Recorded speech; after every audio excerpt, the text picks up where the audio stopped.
Welcome to Classic Ghost Tales. In this chilling tale, The Haunted Baronet by Joseph Sheridan Le Fanu, we delve into the eerie world of haunted estates and the restless spirits that lurk within them. Le Fanu, a master of Gothic fiction, invites us to witness the eerie happenings that unfold around a mysterious baronet and the dark secrets of his family.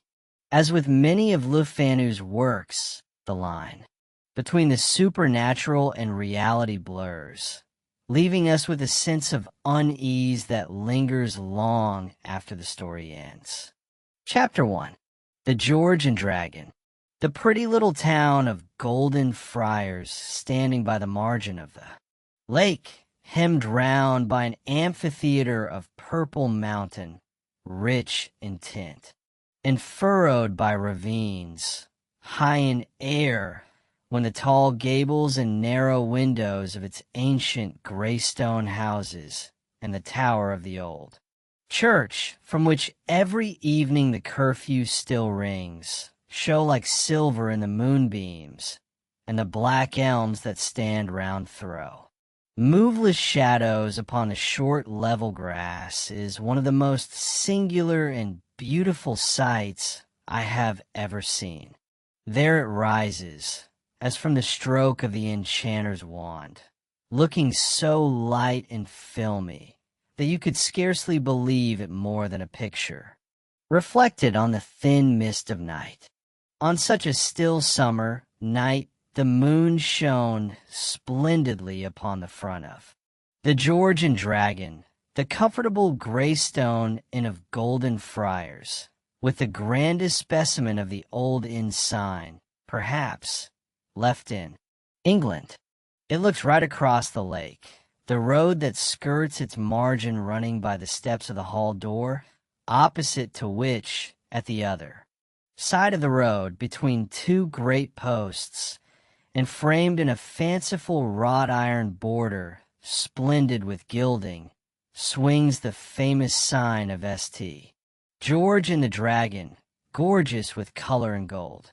In the great room of the George and Dragon, 3 or 4 of the old habitués of that cozy lounge were refreshing a little after the fatigues of the day. This is a comfortable chamber with an oak wainscot, and whenever in summer months the air is sharp enough, as on the present occasion, a fire helped to light it up, which fire, being chiefly wood, made a pleasant broad flicker on panel and ceiling, and yet did not make the room too hot. On one side sat Dr. Torve, the doctor of Golden Friars, who knew the weak point of every man in the town, and what medicine agreed with each inhabitant, a fat gentleman, with a jolly laugh and an appetite for all sorts of news, big and little, and who liked a pipe, and made a tumbler of punch at about this hour, with a bit of lemon peel in it. Beside him sat William Piers, a thin old gentleman, who had lived for more than 30 years in India, and was quiet and benevolent, and the last man in Golden Friars who wore a pigtail. Old Jack Emerald, an ex-captain of the Navy, with his short stout leg on a chair, and its wooden companion beside it, sipped his grog and bawled in the old-fashioned Navy way, and called his friends his hearties. In the middle, opposite the hearth, sat deaf Tom Holler, always placid, and smoked his pipe, looking serenely at the fire. And the landlord of the George and Dragon every now and then strutted in and sat down in the high-backed wooden armchair, according to the old-fashioned Republican ways of the place, and took his share in the talk gravely, and was heartily welcome. "And so Sir Bale is coming home at last," said the doctor. "Tell us any. What you heard since?" "Nothing," answered Richard Turnbull, the host of the George. "Nothing to speak of, only 'tis certain sure and so best. The old house won't look so dowly now. Twine says the estate owes a good capful o' money by this time, hey? Said the doctor, lowering his voice and winking. Well, they do say he's been nowed at Dow. I don't mind saying so, too.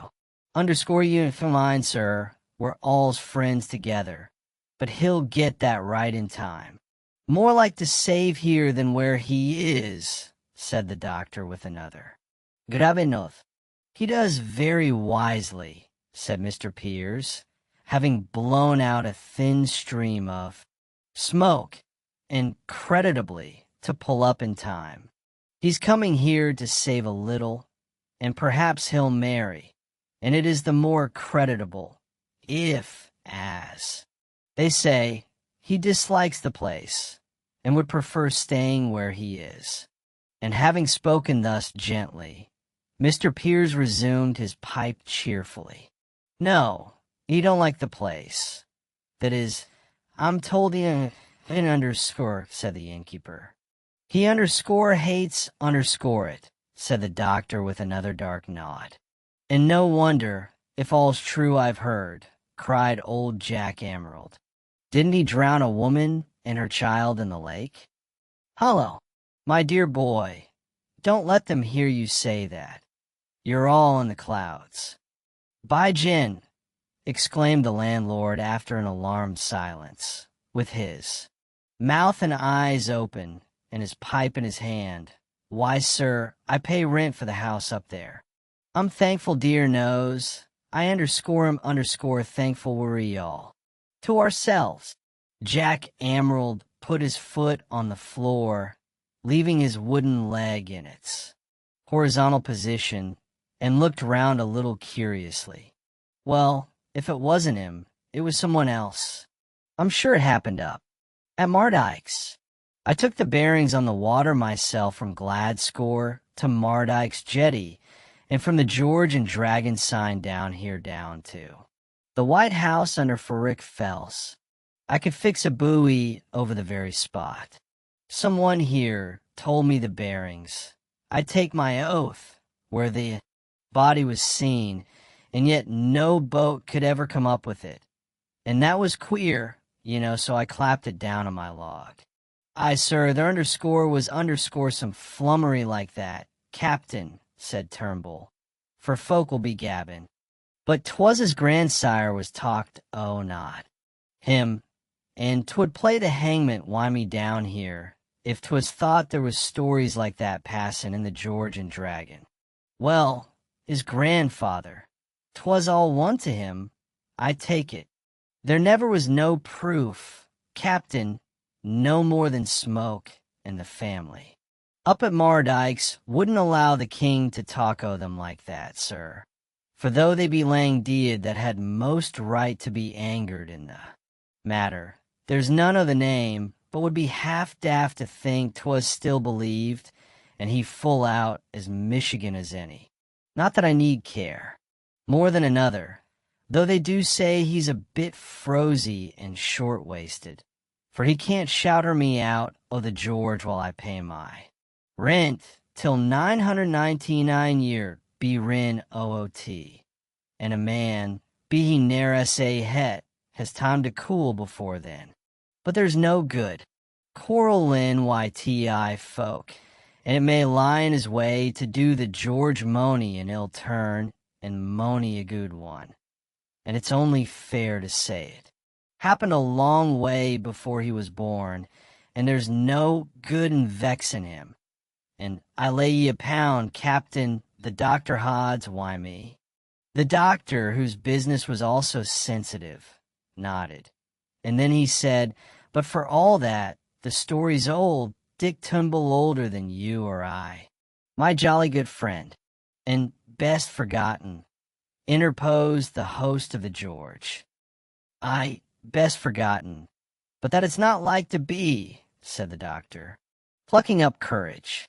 Here's our friend the captain has heard it, and the mistake he has made shows there's one thing worse than its being quite remembered, and that is its being _half_remembered. We can't stop people talking, and a story like that will see us all off the hooks and be in folks' mouths, still as strong as ever.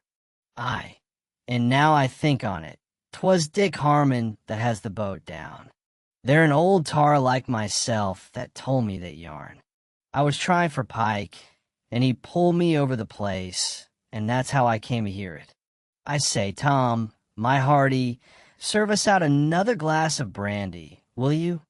Shouted the captain's voice as the waiter crossed the room, and that florid and grizzled naval hero clapped his leg again on the chair by its wooden companion, which he was wont to call his jury-mast. Well, I do believe it will be spoke of longer than we are like to hear, said the host, and I don't much matter the story, if it bain't told o' the wrong man. Here he touched his tumbler with the spoon, indicating by that little ring that Tom, who had returned with the captain's grog, was to replenish it with punch. And Sir Bale is like to be a friend to this house. I don't see no reason why he shouldn't.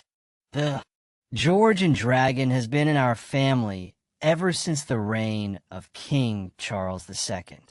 It was William Turnbull in that time, which they called it the Restoration, he taking the leaves from Sir Tony Mardyke's that was then.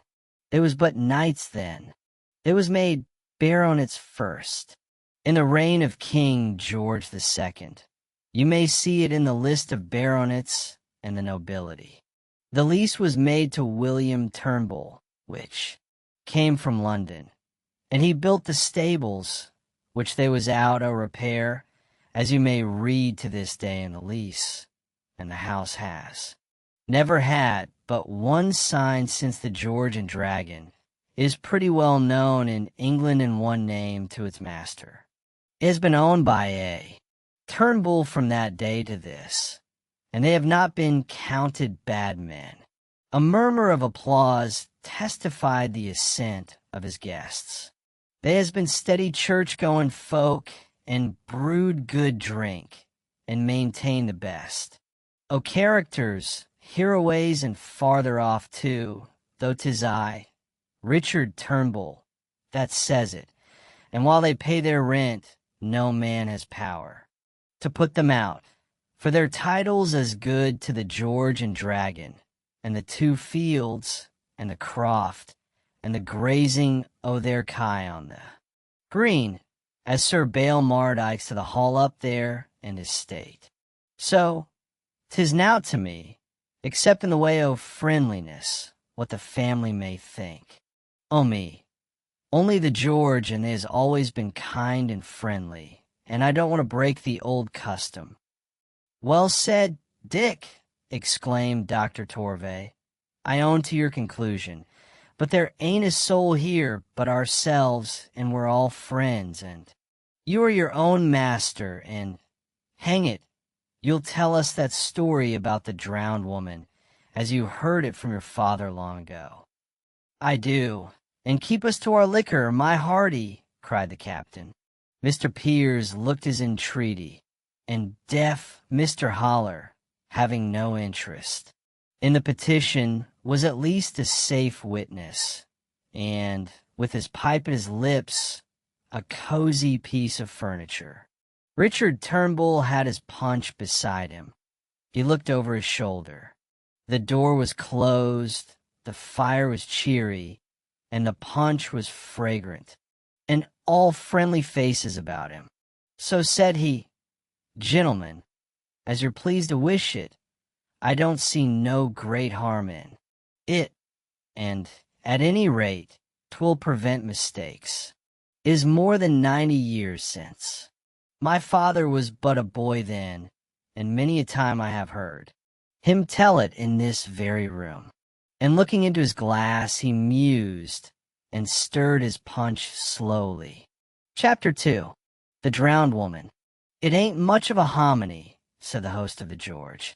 I'll not keep you long over it, gentlemen. There was a handsome young lady, Miss Mary Feltram O'Clusted by name. She was the last o' that family, and had gone very poor. There's but the walls o' the house left now, grass growing in the hall, and ivy over the gables. There's no one living has. Everhard tell o' smoke out o' they chimblies. It stands on t'other side o' the lake, on the level why a deal o' aad trees be hint and aside it. At the gap o' the clough, under the pike o' Maiden Fells. You may see it why a spying glass from the boat bield at Mardyke's Hall. I've been there 50 times, said the doctor. Well, there was dealin's betwixt the two families, and there's good and bad in every family. But the Mardykes in them days was a wild lot. And when old Feltram O'Clusta died, and the young lady his daughter was, left a ward o' Sir Jasper Mardykeson ill day for her, poor lass. 20 year older than her he was, a more, and nothing about. Him, they say, to make anyone like or love him, ill forward and little endow. Dow, that's gloomy. Dr. Torvay instructed the captain aside. But they do say they has an old bloodstein ring in the family that has a charm in't, and happen how it might, the poor lass fell in love. Why him? Some said they was married. Some said it hanged i' the bell ropes, and never had the priest's blessing. But anyhow, married or no, there was talk enough amang the folk, and out o' doors she would not budge. And there was 2 wee barns, and she prayed him hard to confess. The marriage, poor thing, but 'twas a but Leesbene, and he would not allow they should bear his name. But their mothers, he was a hard man, and had the bit in his teeth, and won his own gate. And having tired of her, he took in his head to marry a lady of the Baronets, and it behoved him to be shut o' her and her children. And so she nor them was seen no more at Mardyke's Hall. And the eldest, a boy, was left in care of my grandfather's father here in the George. That queer Philip Feltram that's traveling with Sir Bale so long is a descendant of his, said the doctor. Grandson, observed Mr. Piers, removing his pipe for a moment, and is the last of that stock. Well, no one could tell where she had gone to. Some said to distant parts, some said to the madhouse, some one thing, some another. But neither she nor the barn was ever seen or spoke to by the folk at Mardyke's in life again. There was one Mr. Wigram that lived in them, times down at Maltree, and had served, like the captain here, in the King's Navy in his day. And early of a morning down he comes to the town for a boat, saying he was looking towards Snake's Island through his spying glass, and he's seen a woman about 150 yards outside of it. The captain here has heard the bearings right enough. From her hips upward she was stark and straight out o' the water, and baby in her arms. Well, no one else could see it, nor he neither, when they went down to the boat. But next morning he saw the same thing, and the boatmen saw it too, and they rowed for it, both pulling might and main. But after a mile or so they could see it no more, and gave over. The next that saw it was the vicar. I forget his name now, but he was up the lake to a funeral at Mortlock Church, and coming back with a bit of a sail up just passing Snake's Island. What should they hear on a sudden but a wail like a death cry, shrill and bleak as made the very blood hoot in their veins, and looking along the water not 100 yards away, saw the same grizzled sight in the moonlight. So they turned the tiller, and came near enough to see her face blee it was, and drenched wi' water, and she was above the lake to her middle, stiff as a post, holding the weeny barn out to them, and Flyerin, smiling scornfully on them, as they drew nigh her. They were half fright, not knowing what to make of it, but passing as close as the boatman could bring her side, the vicar stretched over the gunwale to catch her, and she bent forward, pushing the dead Bab forward. And as she did, on a sudden she gave a yell that scared them, and they saw her no more. TWAS Noliving. Woman, for she couldn't rise that height above the water, as they well knew when they came to think, and knew it was a Dobby they saw. And ye may be sure they didn't spare prayer and blessing, and went on their course straight before the wind, for neither would took the worth, all the Mardikes to look sich a freak in the face again. 'Twas seen another time by market folk crossin' fra Gillinstan in the self-same place, and Snake's Island got a bad name, and none care to go near it after nightfall. Do you know anything of that fell tram that has been with him abroad? Asked the doctor. They say he's no good at anything harmless, Mafflin. He was along. Gomless gawky when he went awa, said Richard Turnbull. The fell trams and the Mardikes was Sib, ye know, and that made what passed in the misfortune o' that young lady spoken of all the harder. And this young man ye speak of is a grandson of the lad that was put here in care o' my grandfather, underscore great-grandson.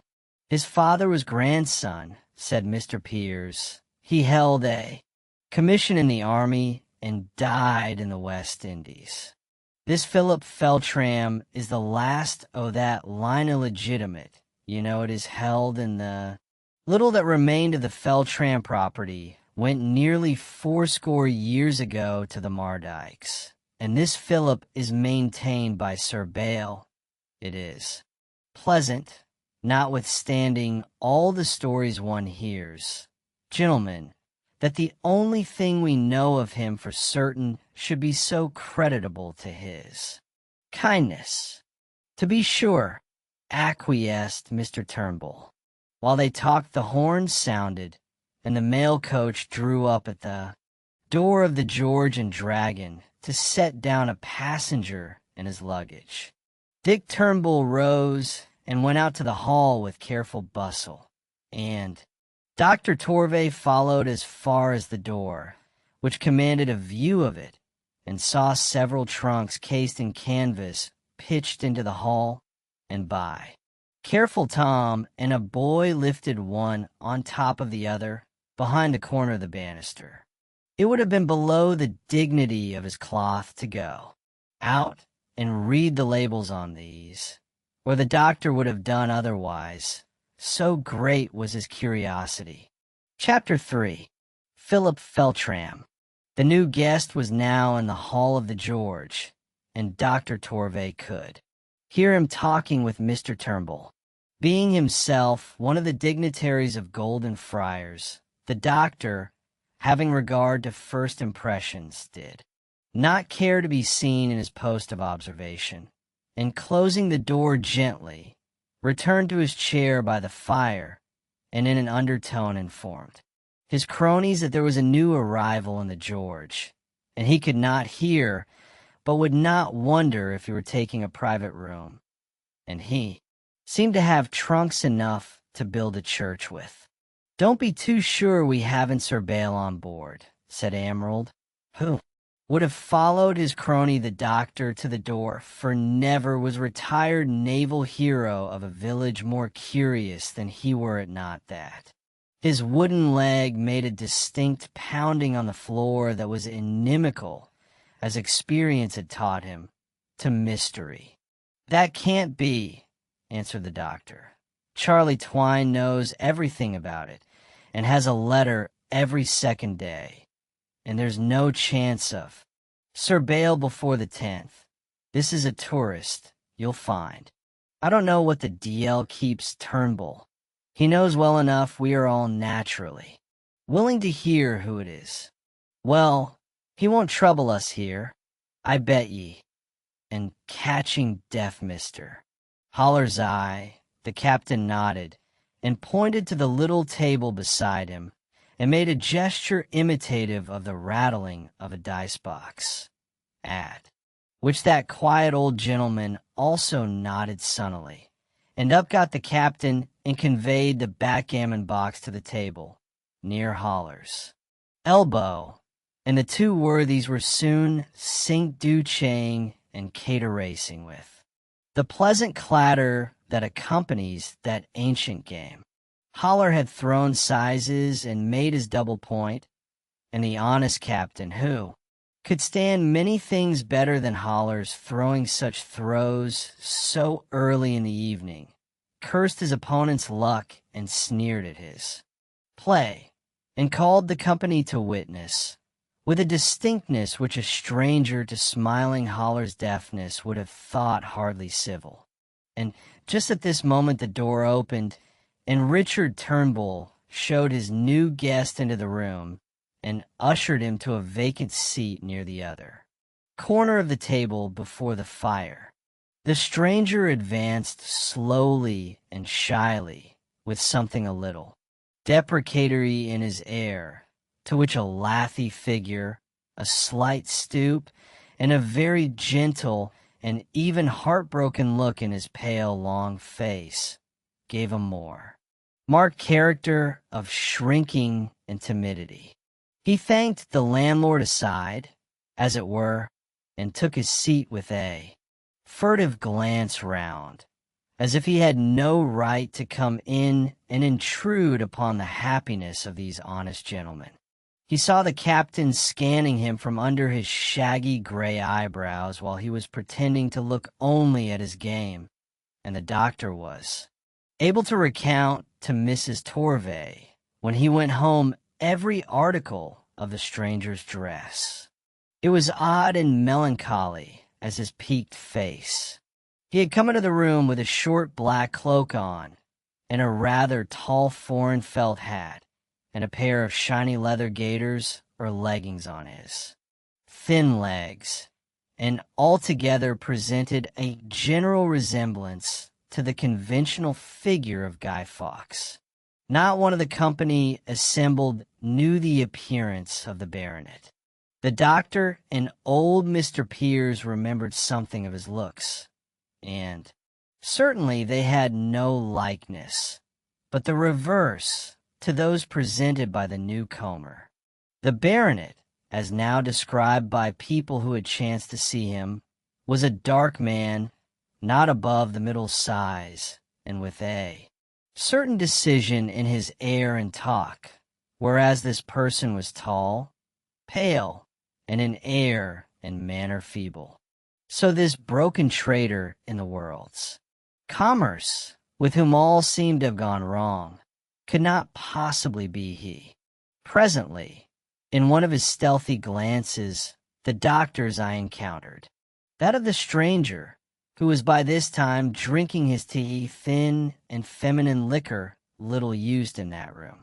The stranger did not seem put out, and the doctor, interpreting his look as a permission to converse, cleared his voice and said urbanely, "We have had a little frost by night down here, sir, and a little fire is no great harm, is rather pleasant, don't you think?"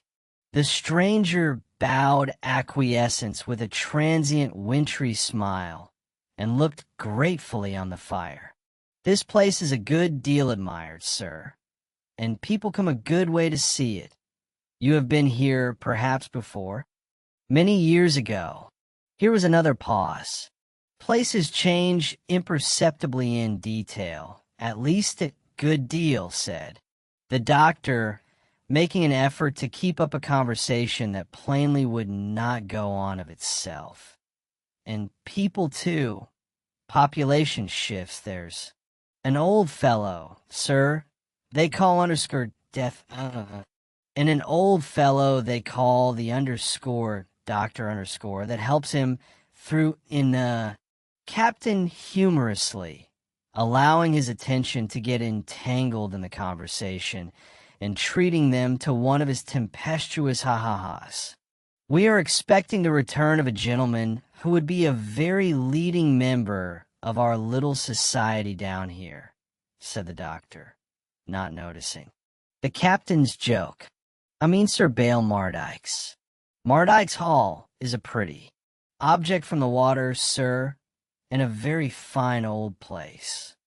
The melancholy stranger bowed slightly, but rather in courtesy to the relator. It seemed then that the doctor's lore interested him much.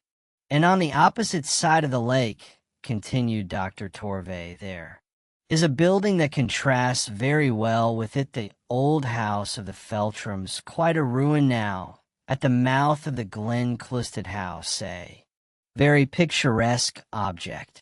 Ignorance of its supernatural character, that large room, and being herself a lady of a picturesque turn, and loving the grander melodrama of nature, bid her maid leave the shutters open, and watch the splendid effect from her bed, until, the storm being still distant, she fell asleep.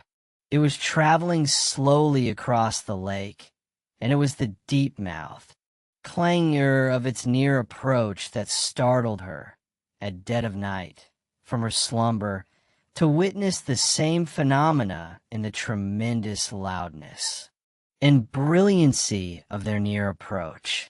At this magnificent spectacle she was looking with the awful ecstasy of an observer in whom the sense of danger is subordinated to that of the sublime, when she saw suddenly at the window a woman whose long hair and dress seemed drenched with water.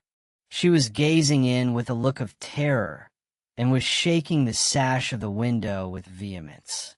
Having stood there for a few seconds, and before the lady, who beheld all this from her bed, could make up her mind what to do, the storm-beaten figure, wringing her hands, seemed to throw herself backward and was gone, possessed with the idea that she had seen some poor woman overtaken in the storm, who, failing to procure admission there, had gone round to some of the many doors of the mansion and obtained an entry there. She again fell asleep.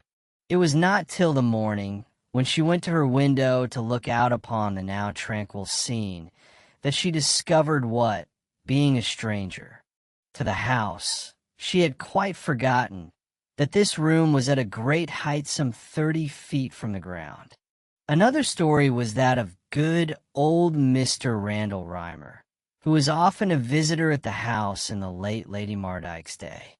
In his youth he had been a campaigner, and now that he was a preacher he maintained his hardy habits, and always slept, summer and winter, with a bit of his window up, being in that room in his bed, and, after a short sleep lying awake, the moon shining softly through the window, there passed by that aperture into the room a figure dressed, it seemed to him, in gray that was nearly white. It passed straight to the hearth, where was an expiring wood fire, and cowering over it with outstretched hands, it appeared to be gathering what little heat was to be had. Mr. Rymer, amazed and awestruck, made a movement in his bed, and the figure looked round, with large eyes that in the moonlight looked like melting snow, and, stretching its long arms up the chimney, they and the figure itself seemed to blend with the smoke, and so pass up and away. Sir Bale, I have said, did not like Feltram. His father, Sir William, had left a letter creating a trust, it was said, in favor of Philip. Feltram. The document had been found with the will, addressed to Sir Bale in the form of a letter. "That is mine," said the baronet, when it dropped out of the will, and he slipped it into his pocket, and no one ever saw it after. But Mr. Charles Twine, the attorney of Golden Friars, whenever he got drunk, which was pretty often, used to tell his friends with a grave wink that he knew a thing or two about that letter. It gave Philip Feltram 200 a year, charged on Harfax. It was only a direction. It made Sir Bael a trustee, however, and having made away with the letter, the baronet had been robbing Philip Feltram ever since. Old Twine was cautious, even in his cups, in his choice of an audience, and was a little enigmatical in his revelations. For he was afraid of Sir Bael, though he hated him for employing a lawyer who lived 7 miles away and was a rival.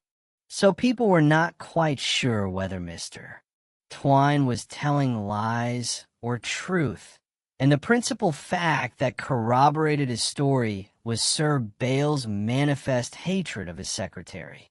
In fact, Sir Bael's retaining him in his house, detesting him as he seemed to do, was not easily to be accounted for, except on the principle of a tacit compromise, a miserable compensation for having robbed him of his rights. The battle about the banknote proceeded. Sir Bael certainly had doubts and vacillated, for moral evidence made powerfully in favor of poor Feltram, though the evidence of circumstance made as powerfully against him. But Sir Bael admitted suspicion easily, and in weighing probabilities would count a virtue very lightly against temptation and opportunity, and whatever his doubts might sometimes be, he resisted and quenched them, and never let that ungrateful scoundrel Philip Feltram so much as suspect their existence. For 2 days Sir Bael had not spoken to Feltram. He passed by on stair and passage, carrying his head high and with a thunderous countenance, rolling conclusions and revenges in his soul. Poor Feltram all this time existed in one long agony. He would have left Mardyke's, were it not that he looked vaguely to some just power to chance itself against this hideous imputation. To go with this indictment ringing in his ears would amount to a confession and flight.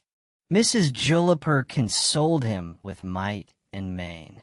She was a sympathetic and trusting spirit, and knew poor Philip Feltram in her simplicity better than the shrewdest profligate on earth could have known him. She cried with him in his misery. She was fired with indignation by these suspicions, and still more what followed. Sir Bael showed no signs of relenting. It might have been that he was rather glad of so unexceptionable an opportunity of getting rid of Feltram, who, people thought, knew something which it galled the baronet's pride that he should know. The baronet had another shorter and sterner interview with Feltram in his study. The result was that unless he restored the missing note before 10 o'clock next morning, he should leave Mardyke's. To leave Mardyke's was no more than Philip Feltram, feeble as he was of will, had already resolved. But what was to become of him? He did not very much care if he could find any calling, however humble, that would just give him bread. There was an old fellow and his wife, an ancient dame, who lived at the other side of the lake on the old territories of the Feltrams, and who, from some tradition of loyalty, perhaps, were fond of poor Philip Feltram. They lived somewhat high up on the fells, about as high as trees would grow, and those which were clumped about their rude dwelling were nearly the last you passed in your ascent of the mountain. These people had a multitude of sheep and goats, and lived in their airy solitude a pastoral and simple life, and were childless.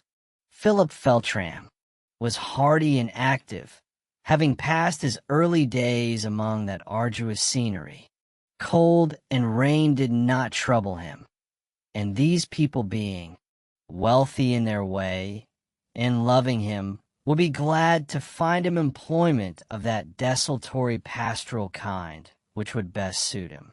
This vague idea was the only thing resembling a plan in his mind. When Philip Feltram came to Mrs. Julliper's room and told her that he had made up his mind to leave the house forthwith to cross the lake to the clusted side in Tom Marlin's boat, and then to make his way up the hill alone to Trebek's lonely farmstead, Mrs. Julliper was overwhelmed. "You'll do no such thing tonight, anyhow. You're not to go like that. You'll come in a small room here, where he can't follow, and we'll sit down and talk it over a bit, and you'll find 'twill all come straight. And this will be no night, anyhow, for such a march. Why, man, 'twould take an hour and more to cross the lake, and then a long uphill walk before ye could reach Trebek's place. And if the night should fall while you were still on the mountain, ye might lose your life among the rocks. It can't be 'tis come to that yet, and the call was in the air, I'm told, all yesterday and distant thunder today, traveling this way over Blarwin Fells, and 'twill be a night no one will be out, much less on a mountainside." Chapter 9. The Crazy Parson. Mrs. Julliper had grown weather-wise, living for so long among this noble and solitary scenery, where people must observe nature, or else nothing wears signs of coming storm or change are almost local, and record themselves on particular cliffs and mountain peaks, or in the mists, or in mirrored tints of the familiar lake, and are easily learned, or remembered. At all events, her presage proved too true. The sun had set an hour and more. It was dark and an awful thunderstorm, whose march, like the distant reverberations of an invading army, had been faintly heard beyond the barriers of Blarwin Fells throughout the afternoon, was near them now, and had burst in deep-mouthed battle among the ravines at the other side, and over the broad lake that glared like a sheet of burnished steel under its flashes of dazzling blue. Wild and fitful blasts sweeping down the hollows and cloughs of the fells of Golden Friars agitated the lake, and bent the trees low, and whirled away their sere leaves in melancholy drift in their tremendous gusts. And from the window, looking on a scene, enveloped in more than the darkness of the night, you saw in the pulsations of the lightning, before the speedy gleams the darkness, swallowed the tossing trees and the flying foam and eddies on the lake. In the midst of the hurly-burly, a loud and long knocking came at the hall door of Mardyke's. How long it had lasted before a chance lull made it audible, I do not know. There was nothing picturesquely poor, any more than there were evidences of wealth, anywhere in Sir Baal Mardyke's household. He had no lack of servants, but they were of an inexpensive and homely sort, and the hall door being opened by the son of an old tenant on the estate, the tempest beating on the other side of the house, and comparative shelter under the gables at the front, he saw standing before him, in the agitated air, a thin old man who, muttering it might be a benediction, stepped into the hall and displayed long silver tresses, just as the storm had blown them, ascetic and eager features, and a pair of large, light eyes that wandered wildly. He was dressed in threadbare black, a pair of long leather gaiters, buckled high above his knee, protecting his thin shanks through moss and pool, and the singularity of his appearance was heightened by a wide-leafed felt hat, over which he had tied his handkerchief, so as to bring the leaf of it over his ears and to secure it from being whirled from his head by the storm. This odd and storm-beaten figure, tall and a little stooping, as well as thin, was not unknown to the servant, who saluted him with something of fear as well as of respect, as he bid him reverently welcome, and asked him to come in and sit by the fire. "Get you to your master, and tell him I have a message to him from one he has not seen for 42 years."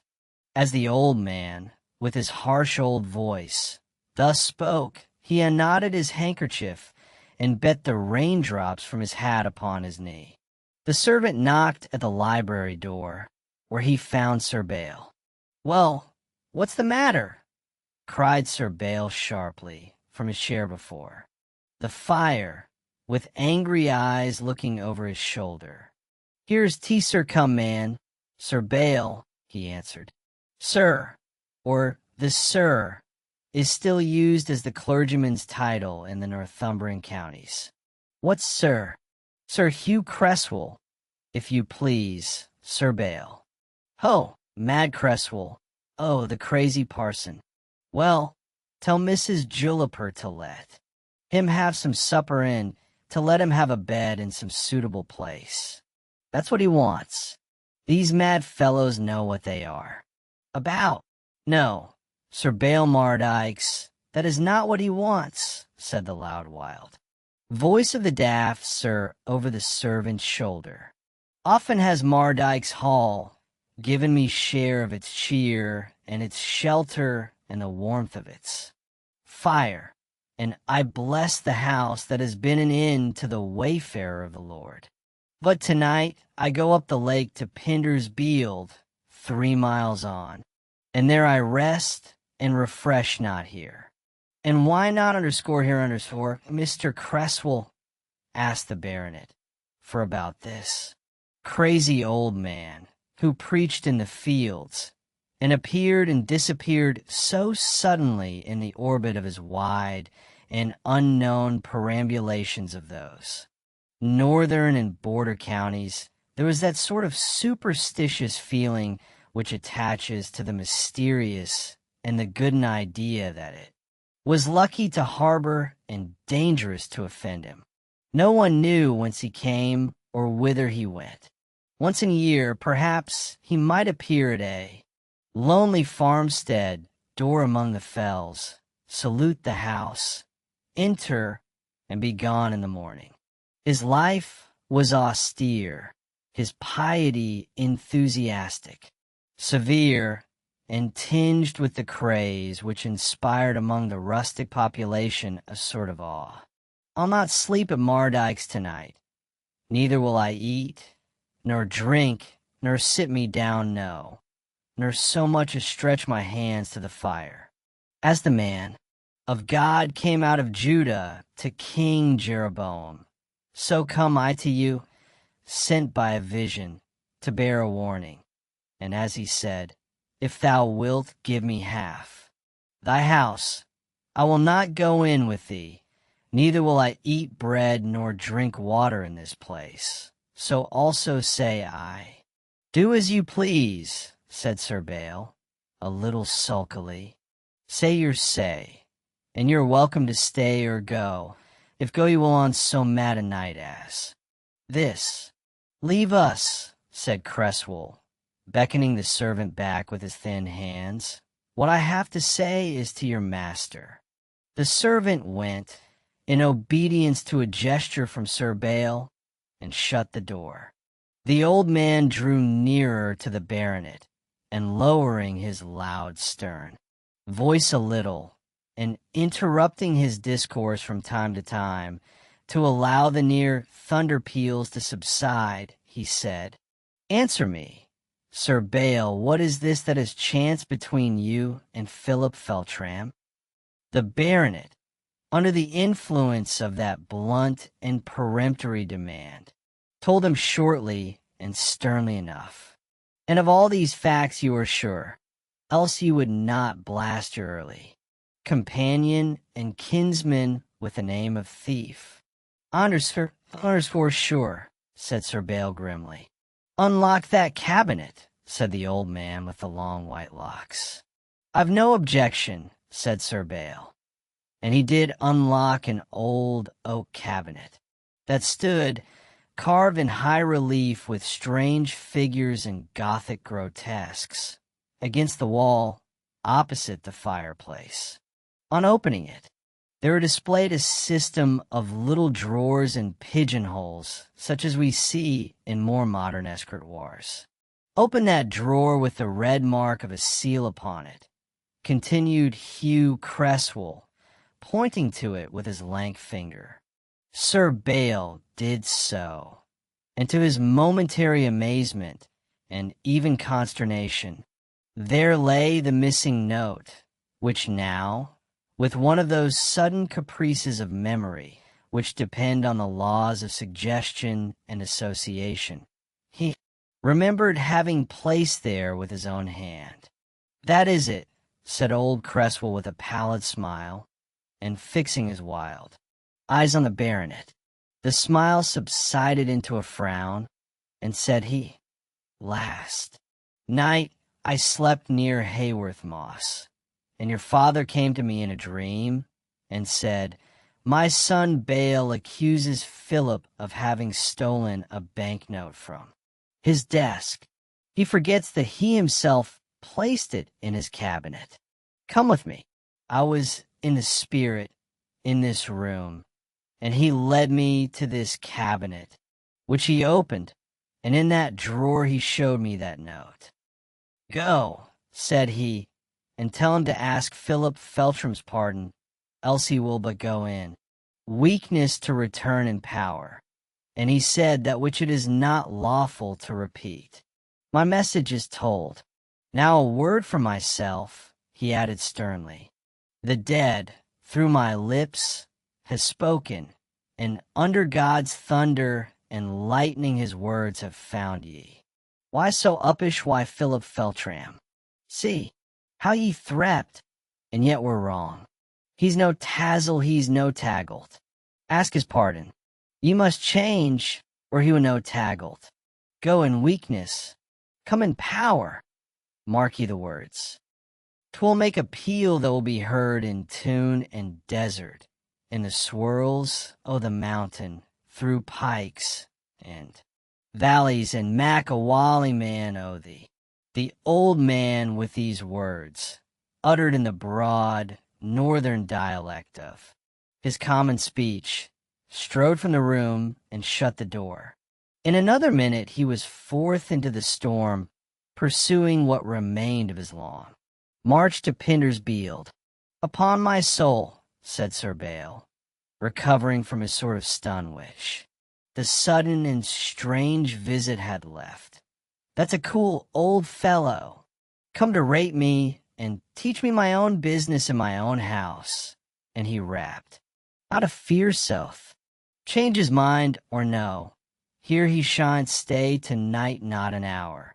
Sir Bael was in the lobby in a moment, and thundered to his servants. I say, put that fool out of the door, put him out by the shoulder, and never let him put his foot inside it more. But the old man's yeah was yeah, and his nay nay. He had quite meant what he said, and, as I related, was beyond the reach of the indignity of extrusion. Sir Bael, on his return, shut his door as violently as if it were in the face of the old prophet. Ask Feltram's pardon, by Jove. For what? Why? Any jury on earth would have hanged him on half the evidence, and I, like a fool, was going to let him off with his liberty and my £100 note. Ask his pardon. Indeed, still there were misgivings in his mind, a consciousness that he did owe explanation and apology to Feltram, and an insurmountable reluctance to undertake either. The old dislike a contempt mingled with fear, not any fear of his malevolence, a fear only of his carelessness and folly. For, as I have said, Feltram knew many things, it was believed, of the baronet's continental and Asiatic life, and had even gently remonstrated with him upon the dangers into which he was running. A simple fellow like Philip Feltram is a dangerous depository of a secret. This baronet was proud, too, and the mere possession of his secrets by Feltram was an involuntary insult which Sir Bayle could not forgive. He wished him far away, and except for the recovery of his banknote, which he could ill spare, he was sorry that this suspicion was cleared up. The thunder and storm were unabated. It seemed indeed that they were growing wilder and more awful. He opened the window shutter and looked out upon that sublimest of scenes, and so intense and magnificent were its phenomena that Sir Bayle, for a while, was absorbed in this contemplation. When he turned about, the sight of his 100-pound note, still between his finger and thumb, made him smile grimly. The more he thought of it, the clearer it was that he could not leave matters exactly as they were. Well, what should he do? He would send for Mrs. Julliper and tell her vaguely that he had changed his mind about Feltram, and that he might continue to stay at Mardyke's Hall as usual. That would suffice. She could speak to Feltram. He sent for her, and soon, in the lulls of the great uproar without, he could hear the jingle of Mrs. Julliper's keys and her light tread upon the lobby. "Mrs. Julliper," said the baronet, in his dry, careless way, "Feltram may remain. Your eloquence has prevailed. What have you been crying about?" he asked, observing that his housekeeper's usually cheerful face was in her own phrase, all cried. "It is too late, sir. He's gone." "And when did he go?" asked Sir Bayle, a little put out. "He chose an odd evening, didn't he? So like him.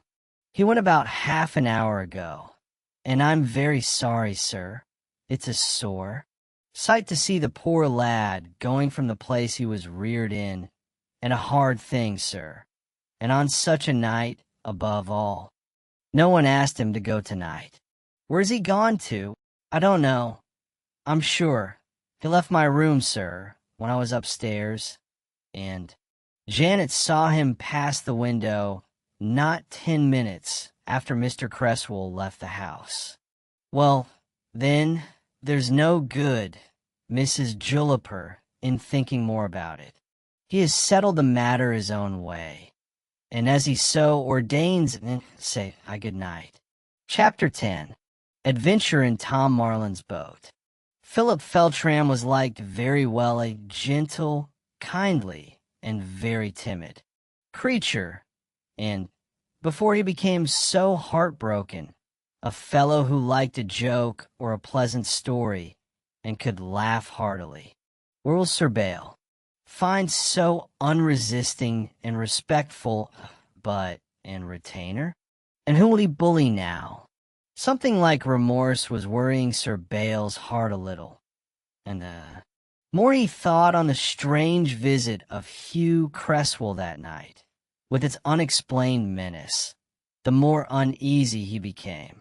The storm continued, and even to him there seemed something exaggerated and inhuman in the severity of his expulsion on such a night. It was his undoing, it was true, but would people believe that? And would he have thought of leaving Mardyke's at all if it had not been for his kinsman's severity? Nay, was it not certain that if Sir Bayle had done as Hugh Cresswell had urged him, and sent for Feltram forthwith, and told him how all had been cleared up, and been a little friendly with him, he would have found him still in the house, for he had not yet gone for 10. minutes after Cresswell's departure, and thus all that was to follow might have been averted. But it was too late now, and Sir Bael would let the affair take its own course. Below him, outside the window at which he stood ruminating, he heard voices mingling with the storm. He could with tolerable certainty perceive, looking into the obscurity, that there were 3 men passing. Close under it, carrying some very heavy burden among them. He did not know what these 3 black figures in the obscurity were about. He saw them pass round the corner of the building toward the front, and in the lulls of the storm could hear their gruff voices. Talking. We have all experienced what a presentiment is, and we all know with what an intuition the faculty of observation is sometimes heightened. It was such an apprehension as sometimes gives its peculiar horror to a dream, a sort of knowledge that what those people were about was in a dreadful way connected with his own fate. He watched for a time, thinking that they might return, but they did not. He was in a state of uncomfortable suspense. If they want me, they won't have much trouble in finding me, nor any scruple, egad, in plaguing me. They never have. Sir Bael returned to his letters, a score of which he was that night, getting off his conscience in arrear, which would not have troubled him had he not ceased, for 2 or 3 days, altogether to employ Philip Feltram, who had been accustomed to take all that sort of drudgery off his hands.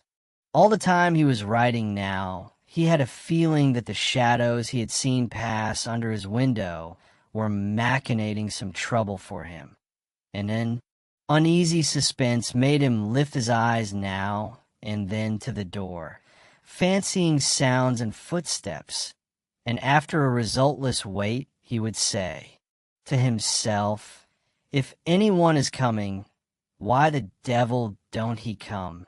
And then he would apply himself again to his letters.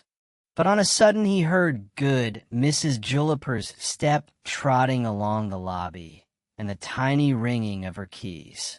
Here was news coming, and the baronet stood up looking at the door, on which presently came a hurried rapping, and before he had answered, in the midst of a long thunderclap that suddenly broke, rattling over the house, the good woman opened the door in great agitation, and cried with a tremulous uplifting of her hands, "Oh, Sir Bael!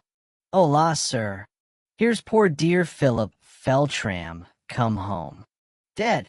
Sir Bael stared at her sternly for some seconds. "Go now, do be distinct," said Sir Bael. "What has happened?"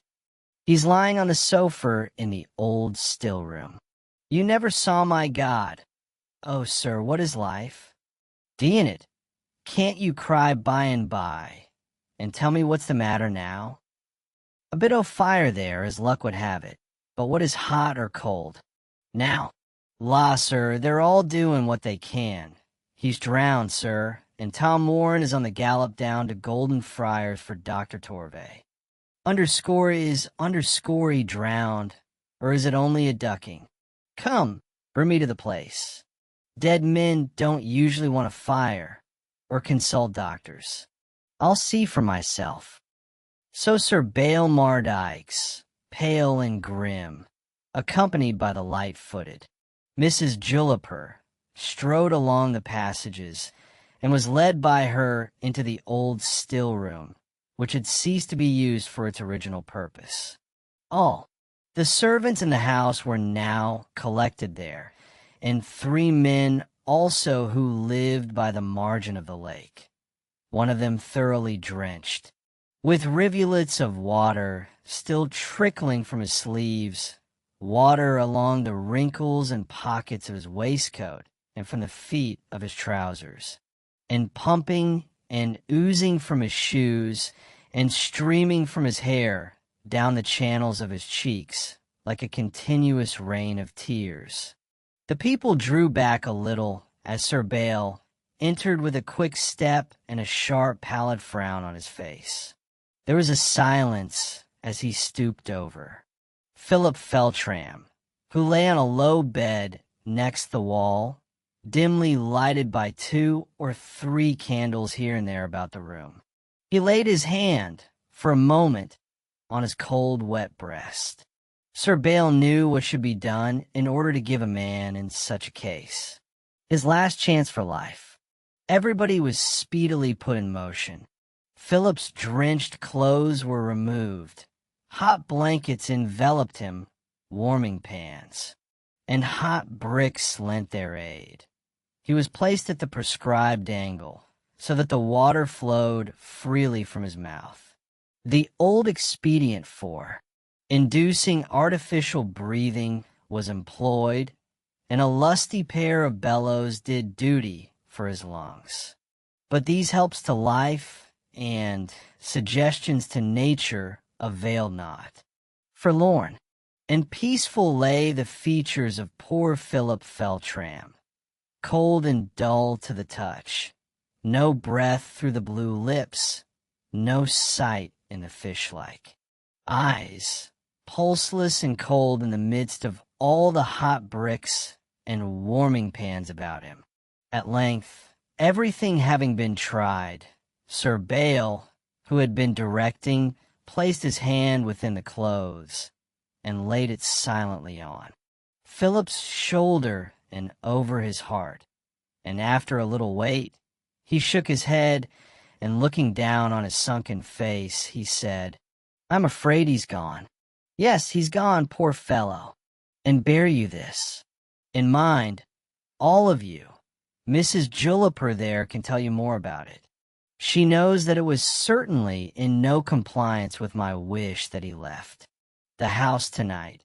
It was his own obstinate perversity, and perhaps I forgive him for it, a wish in his unreasonable resentment to throw some blame upon this house, as having refused him shelter on such a night, than which imputation nothing can be more utterly false. Mrs. Juniper there knows how welcome he was to stay the night, but he would not. He had made up his mind, it seems, without telling any person. Had he told you, Mrs. Juniper?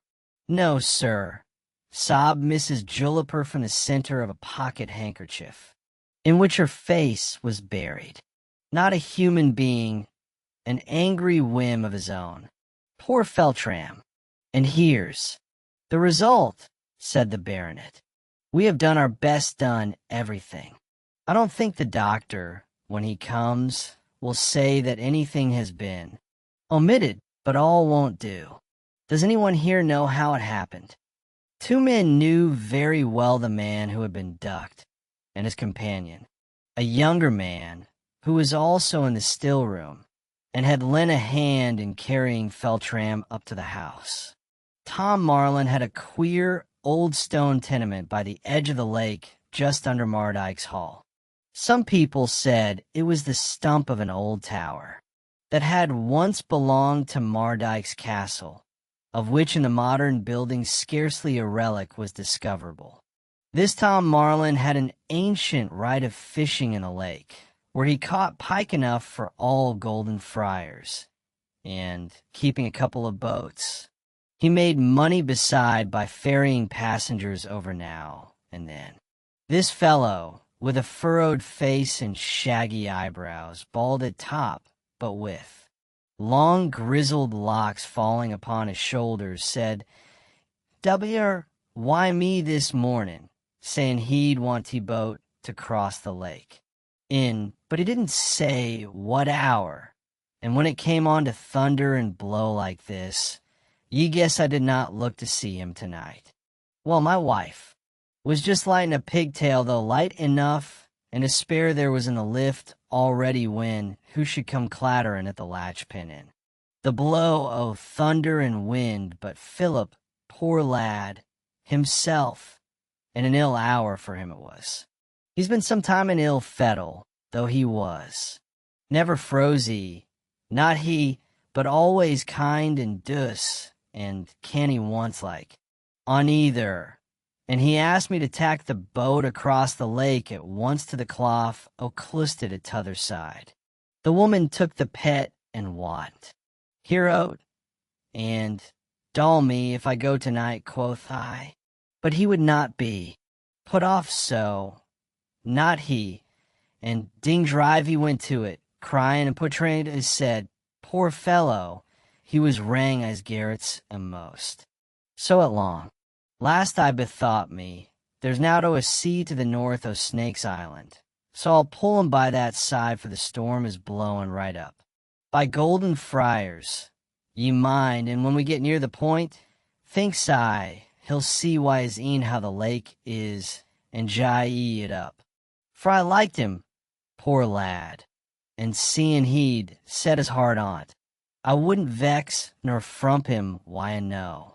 So down we three, myself, and Bill there, and Philip, Feltram come to the boat, and we pulled out, keeping Snake's Island atwixt us and the wind. 'Twas smooth water wy us, for 'twas a scug. There, but wide enough was all beyond the point, and passing the finger stone, not 40 fathom from the shore of the island, Bill and me. Pullin', and he's sittin' in the stern, poor lad, up he rises a bit rabblin' to himself, why his hands lifted so. Look ahead, says I, thinkin' something was comin' toward us. But 'twasn't that. The boat was quiet, for while we looked o'er our shouters, o'er her bows, we didn't pull. So she lay still, and looking back again on Philip, he was rabblin' on all the same. It's not but a prass why himsel, poor lad, thinks I, but that wasn't it neither, for I sid something white come out o' tea. Water by the gunwale like a hand, be in, and he leans o'er and tuck it, and he sagged like, and so it drew him in under the mere before I could do no. There was now to thraw to him, and no time. Down he went, and I followed, and thrice I dived before I found him, and brought him up by the hair at last. And there he is, poor lad, and all one if he lay at the bottom o' mere. As Tom Marlin ended his narrative, often interrupted by the noise of the tempest without and the peals of thunder that echoed awfully above. Like the chorus of a melancholy ballad, the sudden clang of the hall door bell, and a more faintly heard knocking, announced a new arrival. Chapter 11. Sir Bale's Dream. It was Dr. Torvey who entered the old still room now, buttoned up to the chin in his greatcoat, and with a muffler of many colors wrapped partly over that feature. Well, hey, so poor Feltram's had an accident. The doctor was addressing Sir Bale, and getting to the bedside as he pulled off his gloves. I see you've been keeping him warm, that's right, and a considerable flow of water from his mouth. Turn him a little that way. Hey, oh ho, said the doctor, as he placed his hand upon Philip and gently stirred his limbs. It's more than an hour since this happened. I'm afraid there's very little to be done now. And in a lower tone with his hand on poor Philip Feltram's arm, and so down to his fingers, he said in Sir Bale Mardyke's ear, with a shake of his head, Here, you see, poor fellow, here's the cadaveric stiffness. It's very melancholy, but it's all over. He's gone. There's no good trying any more. Come here, Mrs. Julliper. Did you ever see anyone dead? Look at his eyes. Look at his mouth. You ought to have known that with half an eye. And you know, he added again confidentially in Sir Bale's ear, trying any more underscore is all my eye. Then, after a few more words with the baronet, and having heard his narrative, he said from time to time, Quite right. Nothing could be better. capital practice, sir, and so forth. And at the close of all this, amid the sobs of kind Mrs. Juniper and the general whimpering of the humbler handmaids, the doctor standing by the bed, with his knuckles on the coverlet and a glance now and then on the dead face beside him, said by way of quieting men's minds, as the old tract writers used to say, a few words to the following effect. Everything has been done here that the most experienced physician could have wished. Everything has been done in the best way. I don't know anything that has not been done, in fact. If I had been here myself, I don't know hot brick salt isn't a bad thing. I don't know, I say, that anything of any consequence has been omitted. And looking at the body, you see, and he drew the fingers a little this way and that, letting them return, as they stiffly did, to their former attitude. You may be sure that the poor gentleman was quite dead by the time he arrived here. So, since he was laid there, nothing has been lost by delay. And, Sir Bayle, if you have any directions to send to Golden Friars, sir, I shall be most happy to undertake your message. Nothing, thanks, is a melancholy ending, poor fellow. You must come to the study with me, Dr. Torvay, and talk a little bit more. And very sad. Doctor, and you must have a glass of sherry, or some. Port, the port used not to be bad here. I don't take it, but very melancholy it is bring some port and sherry. And Mrs. Juniper, you'll be good enough to see that everything that should be done here is looked to, and let Marlin and the men have supper and something to drink. You have been too long in your wet clothes, Marlin. So, with gracious words all round, he led the doctor to the library, where he had been sitting, and was affable and hospitable, and told him his own version of all that had passed between him and Philip Feltram, and presented himself in an amiable point of view, and pleased the doctor with his port and flatteries, for he could not afford to lose anyone's good word just now. And the doctor was a bit of a gossip, and in most houses in that region, in one character or another every 3 months in the year.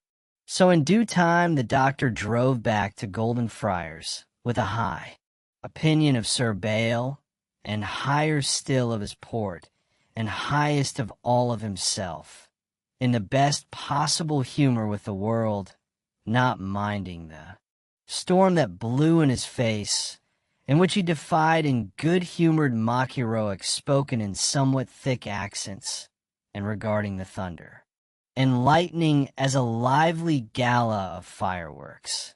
And if there had been a chance of finding his cronies still in the George and Dragon, he would have been among them forthwith, to relate the tragedy of the night, and tell what a good fellow, after all, Sir Bayle was, and what a fool at best, poor Philip Feltram.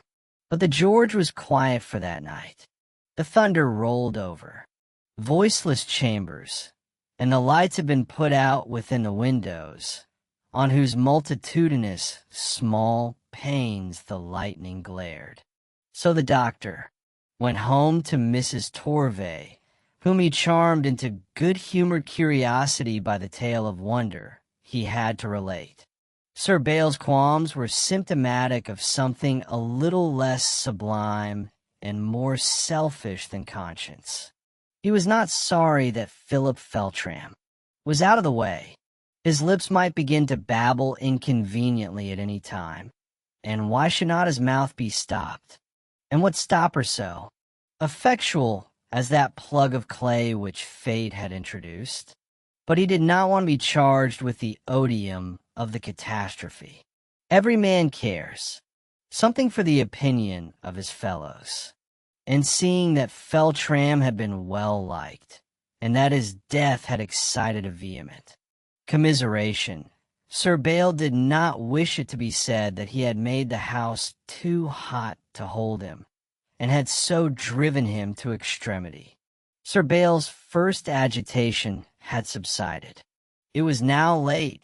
He had written many letters, and he was tired. It was not wonderful then that, having turned his lounging chair to the fire, he should have fallen asleep in it, as at last he did.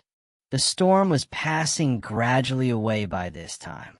The thunder was now echoing among the distant glens and gorges of Dullness Fells, and the angry roar and gusts of the tempest were subsiding into the melancholy soughing and piping that soothed like a lullaby.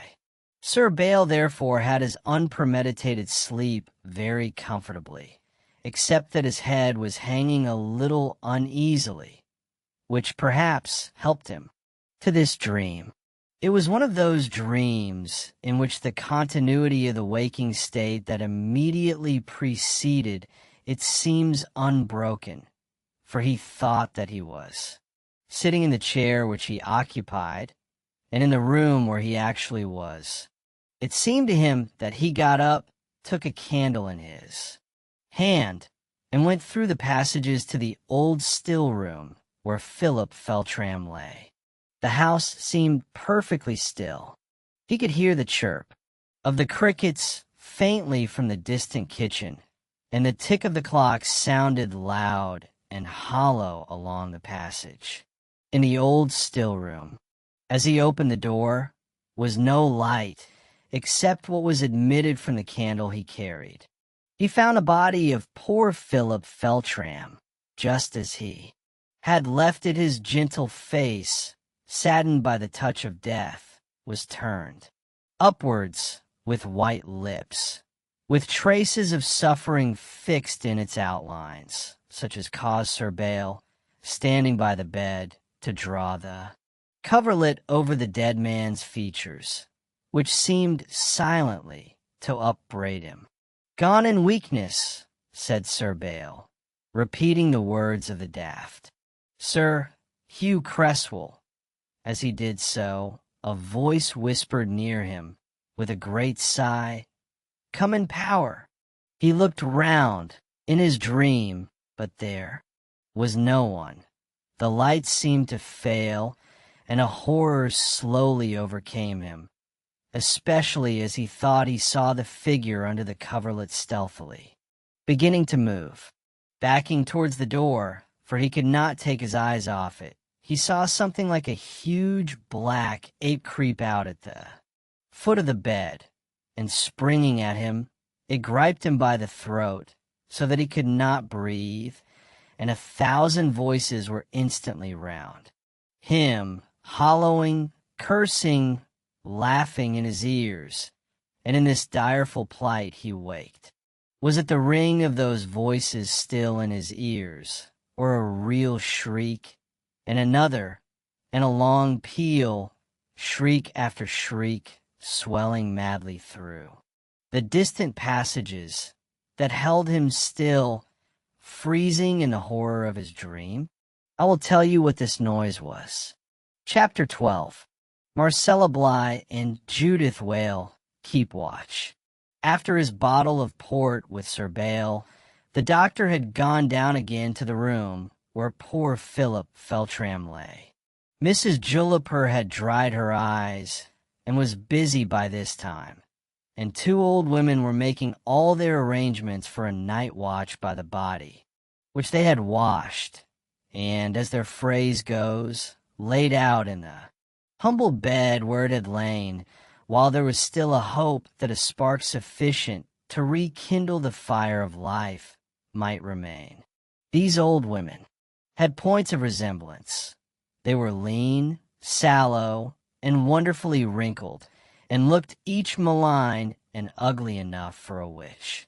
Marcella Bligh's thin, hooked nose was now like the beak of a bird of prey over the face of the drowned man, upon whose eyelid she was placing penny pieces to keep them from opening, and her one eye was fixed on her work its sightless companion showing white in its socket. With an ugly leer, Judith Whale was lifting the pail of hot water with which they had just washed the body.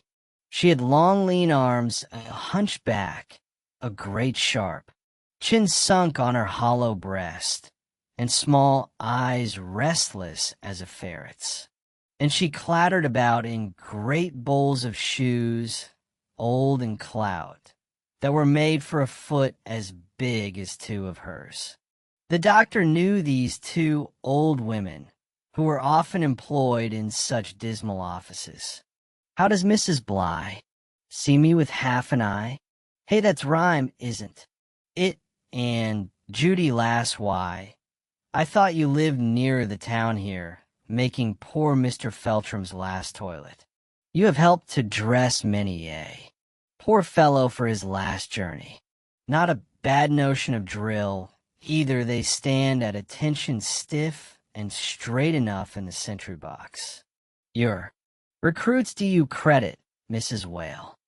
The doctor stood at the foot of the bed to inspect, breathing forth a vapor of very fine old port, his hands in his pockets, speaking with a lazy thickness, and looking so comfortable and facetious that Mrs. Juniper would have liked to turn him out of the room. But the doctor was not unkind, only extremely comfortable. He was a good-natured fellow, and had thought and care for the living, but not a great deal of sentiment for the dead, whom he had looked in the face too, often to be much disturbed by the spectacle. "You'll have to keep that bandage on. You should be sharp. You should know all about it, girl, by this time, and not let those muscles stiffen. I need not tell you the mouth shuts as easily as this. Snuff box, if you only take it in time. I suppose, Mrs. Juniper, you'll send to Joss Fringer for the poor fellow's outfit. Fringer is a very proper man. There ain't a proper Ewan Acre in England. I always remend Fringer in Church Street in Golden Friars. You know Fringer, I dare say. I can't say, sir, I'm sure. That will be as Sir Bale may please to direct," answered Mrs. Juniper. "You've got him very straighter than I thought you could, but the large joints were not so stiff. A very little longer wait, and you'd hardly have got him into his coffin. He'll want a VRRE long one, poor lad. Shortcake is life, ma'am. Sad thing this. They'll open their eyes, I promise you, down in the town. 'Twill be cool enough, I'd shay, after all teach Thunner Thunnel, you know. I think I'll take a nip, Mrs. Jule F.R., if you wouldn't mind making me out a thimbleful brandy, and Mrs. Julfer." And the doctor took a chair by the fire, and Mrs. Juniper, with a dubious conscience and dry hospitality, procured the brandy flask and wine glass, and helped the physician in a thin, hesitating stream, which left him ample opportunity to cry hold enough, had he been so minded. But that able physician had no confidence, it would seem, in any dose under a bumper, which he sipped with commendation, and then fell asleep, with the firelight on his face to tender-hearted Mrs. Juniper's disgust, and snored with a sensual disregard of the solemnity of his situation, until with a profound nod, or rather dive, toward the fire, he awoke, got up, and shook his ears with a kind of start, and standing, with his back to the fire, asked for his muffler and horse, and so took his leave also of the weird sisters, who were still pottering about the body with croak and whisper and nod and ogle. He took his leave also of good Mrs. Juniper, who was completing arrangements with teapot and kettle, spiced elderberry wine, and other comforts to support them through their proposed vigil. and finally, in a sort of way, he took his leave of the body with a long businesslike stare from the foot of the bed, with his short hands stuffed into his pockets. And so, to Mrs. Julliper's relief, this unseemly doctor, speaking thickly, departed. And now, the doctor being gone, and all things prepared for the wake, to be observed by withered Mrs. Bligh of the one eye, and yellow Mrs. Whale of the crooked back, the house grew gradually still. The thunder had by this time died into the solid boom of distant battle, and the fury of the gale had subsided to the long sobbing wail that is charged with so eerie a melancholy. Within all was stirless, and the two old women, each a Mrs., by courtesy, who had not much to thank nature or the world for, sad and cynical, and a sort outcast told off by fortune to these sad and grisly services, sat themselves down by the fire, each perhaps feeling unusually at home in the other's society, and, in this soured and forlorn comfort, trimming their fire, quickening the song of the kettle to a boil, and waxing polite and chatty, each treating the other with that deprecatory and formal courtesy which invites a return in kind, and both growing strangely happy in this little world of their own, in the unusual and momentary sense of an importance and consideration which were delightful. The old still room of Mardyke's Hall is an oblong room wainscoted. From the door you look its full length to the wide, stone-shafted Tudor window. At the other end, at your left, is the ponderous mantelpiece, supported by two spiral stone pillars, and close to the door at the right was the bed in which the two crones had just stretched poor Philip Feltram, who lay as still as an uncolored waxwork, with a heavy penny piece on each. Aye, and a bandage under his jaw, making his mouth look stern, and the two old ladies over their tea by the fire conversed agreeably, compared their rheumatisms and other ailments wordily, and talked of old times, and early recollections, and of sick beds they had attended, and corpses that you would not know, so pined and windered were they, and others so fresh and canny, you'd say the dead had never looked so bonny in life. Then they began to talk of people who grew tall in their coffins, of others who had been buried alive, and of others who walked after death. Stories as true as Holy Writ. Were you ever down by Haworth, Mrs. Blyhard by Dalworth Moss? Asked crook-backed Mrs. Whale, holding her spoon suspended over her cup. Nia wore sua far south, Mrs. Whale, ma'am, but my father was oft times down there cuttin' peat. Ah, then you'll not a kenned Farmer Dykes that lived by the Lintry score. 'Twere I that laid him out, poor 80 fellow, and a down man he was. When aught went cross why him, and he cursed and sweared, 'twad gar ye daughter to hear him. They said he was a hard man why some folk, but he kept a good house, and liked to see plenty, and many a time when I was swamus about my food, he'd clap to meat on my plate, and mak me eat. My fill. Nother was good as well as bad in Farmer Dykes. It was a year after he deed, and Tom Eddles was walking home down by the Birkin stoop one night, and not a soul nigh, when he sees a big ball as high as his knee, whirlin' and spangin' away before him on the road. What a W.E.R. he could not think, but he never conceded there was a freet or a bow thereaway, so he kept near it, watching every spang and turn it took, till it ran into the gripe by the roadside. There was a gravel pit, just there, and Tom Eddles wished to take another glyph at it before he went on.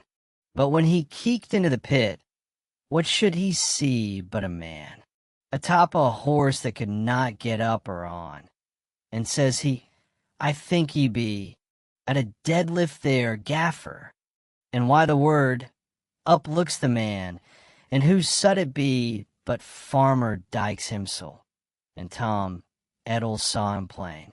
Enough, and ken the horse too for Black Captain, the farmer's itty beast, that broke his leg and was shot 2 years and more before the farmer died. Aye, says Farmer Dykes, looking very bad. For Satin back set, you'll tack me OOT, Tom Eddles, and clap ye down. Be hit me quick, or I'll claw hold o' thee.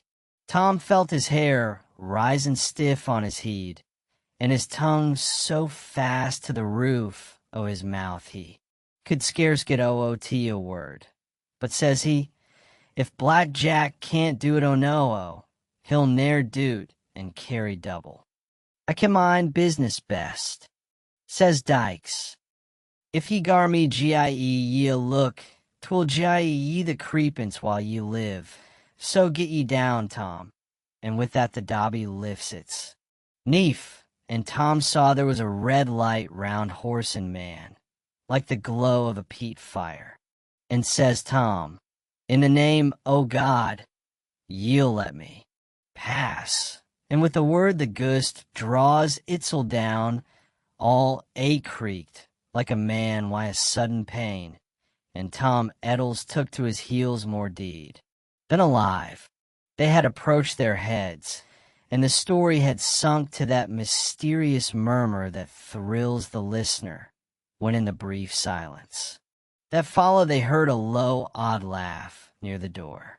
In that direction each lady looked aghast, and saw Feltram sitting, straight up in the bed, with the white bandage in his hand, and, as it seemed, for 1 foot was below the coverlet, near the floor about to glide forth. Mrs. Bligh, uttering a hideous shriek, clutched Mrs. Whale, and Mrs. Whale, with a scream as dreadful, gripped Mrs. Bligh, and quite forgetting their somewhat formal politeness, they reeled and tugged, wrestling towards the window, each struggling to place her companion between her and the Dobby, and both uniting in a direful peal of yells. This was the uproar which had startled Sir Baal from his dream, and was now startling the servants from theirs. Chapter 13. The Mist on the Mountain. Dr. Torvay was sent for early next morning, and came full of wonder, learning, and skepticism. Seeing is believing, however, and there was Philip Feltram living, and soon to be, in all bodily functions, just as usual.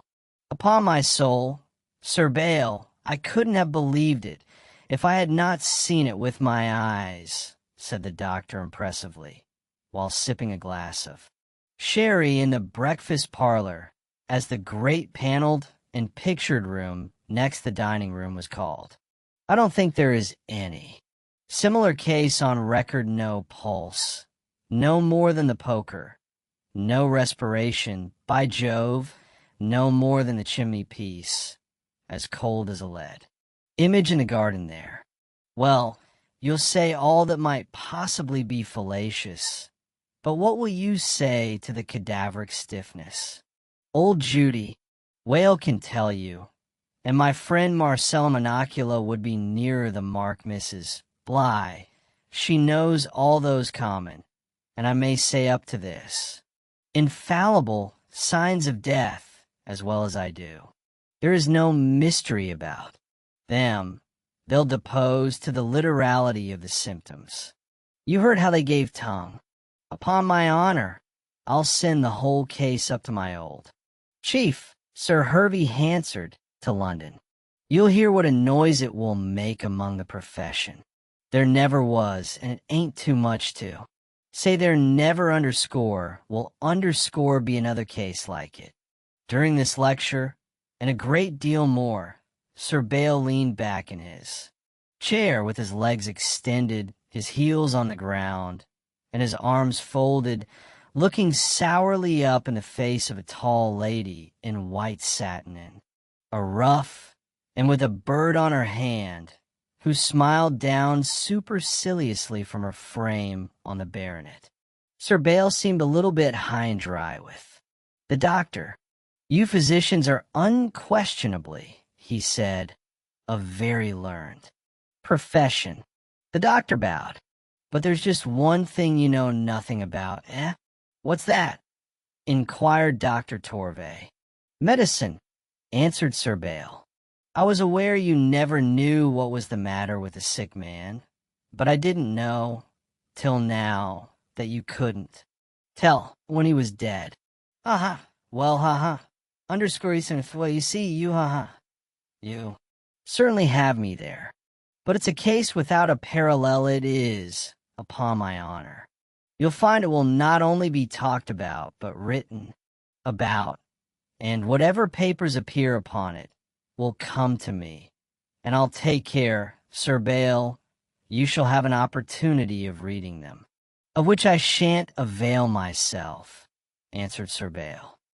Take another glass of sherry, doctor. The doctor made his acknowledgments and filled his glass, and looked through the wine between him and the window. Aha! See there your port, Sir Bayle, gives a fellow such habits looking for the bee's wing, by Jove. It isn't easy, in one sense, at least, to get your port out of a fellow's head when once he has tasted it. But if the honest doctor meant a hint for a glass of that admirable bin, it fell pointless, and Sir Bayle had no notion of making another libation of that precious fluid in honor of Dr. Torvay. And I take it for granted, said Sir Bayle, that Feltram will do very well, and should anything go wrong, I can send for you unless he should die again, and in that case I think I shall take my own opinion. So he and the doctor parted. Sir Bayle, although he did not consult the doctor on his own case, was not particularly well. That lonely place, those frightful mountains, and that damp black lake, which features in a landscape he cursed all round, are enough to give any man blue devils, and when a fellow's spirits go, he's all gone. That's why I'm dyspeptic that, and those deedy debts in the post, with its flight of croaking and screeching. Letters from London. I wish there was no post here. I wish it was like Sir Amerald's time, when they shot the York mercer that came to done him, and no one ever took anyone to task about it. And now they can pelt you at any distance they please through the post, and fellows lose their spirits and their appetite, and any sort of miserable comfort that is possible in this odious abyss. Was there gout in Sir Bayle's case, or vapors? I know not what the faculty would have called it, but Sir Bayle's mode of treatment was simply to work off the attack by long and laborious walking. This evening his walk was upon the fells of Golden Friars Long after. The landscape below was in the eclipse of twilight. The broad bare sides and angles of these gigantic uplands were still lighted by the misty western sun. There is no such sense of solitude as that which we experience upon the silent and vast elevations of great mountains, lifted high above the level of human sounds and habitations, among the wild expanses and colossal features of nature. We are thrilled in our loneliness with a strange fear and elation in ascent above the reach of life's vexations, or companionship and the tremblings of a wild and undefined misgiving. The filmy disk of the moon had risen in the east and was already faintly silvering the shadowy scenery below, while yet Sir Bael stood in the mellow light of the western sun, which still touched also the summits of the opposite peaks of Morven Fells. Sir Bael Mardikes did not, as a stranger might, in prudence hasten his descent from the heights at which he stood, while yet a gleam of daylight remained to him, for he was, from his boyhood, familiar with those solitary regions, and beside this, the thin circle of the moon, hung in the eastern sky, would brighten as the sunlight sank and hang like a lamp above his steps. There was in the bronzed and resolute face of the baronet, lighted now, in the parting beams of sunset, a resemblance to that of Charles II, not our merry ideal, but the more energetic and saturnine face, which the portraits have preserved to us. He stood with folded arms on the side of the slope, admiring, in spite of his prejudice, the unusual effects of a view so strangely lighted the sunset tints on the opposite peaks, lost in the misty twilight, now deepening lower down into a darker shade, through which the outlines of the stone gables and tower of Golden Friars and the light of fire or candle in their windows were dimly visible. As he stood and looked, his more distant sunset went down, and sudden twilight was upon him, and he began to remember the beautiful Homeric picture of a landscape coming out, rock and headland, in the moonlight. There had hung upon the higher summits, at his right, a heavy fold of white cloud, which on a sudden broke, and, like the smoke of artillery, came rolling down the slopes toward him. Its principal volume, however, unfolded itself in a mighty flood down the side of the mountain towards the lake, and that which spread towards and soon enveloped the ground on which he stood was by no means so dense a fog. A thick mist enough it was, but still to a distance of 20 or 30 yards, he could discern the outline of a rock or score, but not beyond it. There are few sensations more intimidating than that of being thus enveloped on a lonely mountainside, which, like this one, here and there breaks into precipice. There is another sensation, too, which affects the imagination. Overtaken thus on the solitary expanse, there comes a new chill and tremor as this treacherous medium surrounds us, through which unperceived those shapes which fancy conjures up might approach so near and bar our path. From the risk of being reduced to an actual standstill, he knew he was exempt. The point from which the wind blew, light as it was, assured him of that. Still the mist was thick enough seriously to embarrass him. It had overtaken him as he was looking down upon the lake, and he now looked to his left to try whether in that direction it was too thick to permit a view of the nearest landmarks. Through this white film he saw a figure standing only about 25 steps away, looking down, as it seemed, in precisely the same direction as he, quite motionless, and standing like a shadow projected upon the smoky vapor. It was the figure of a slight, tall man, with his arm extended, as if pointing to a remote object which no mortal I certainly could discern through the mist. Sir Bael gazed at this figure, doubtful whether he were in a waking dream, unable to conjecture whence it had come, and as he looked, it moved and was almost instantly out of sight. He descended the mountain cautiously. The mist was now thinner, and through the haze he was beginning to see objects more distinctly, and, without danger, to proceed at a quicker pace. He had still a long walk by the uplands towards Mardyke's Hall before he descended to the level of the lake. The mist was still quite thick enough to circumscribe his view and to hide the general features of the landscape, and well was it, perhaps, for Sir Bayle that his boyhood had familiarized him with the landmarks on the mountainside. He had made nearly 4 miles on his solitary homeward way, when, passing under a ledge of rock which bears the name of the Cat Scotch, he saw the same figure in the short cloak standing within some 30 or 40 yards of him in the thin curtain of mist through which the moonlight touched it, giving to it an airy and unsubstantial character. Sir Bayle came to a standstill. The man in the short cloak nodded and drew back and was concealed by the angle of the rock.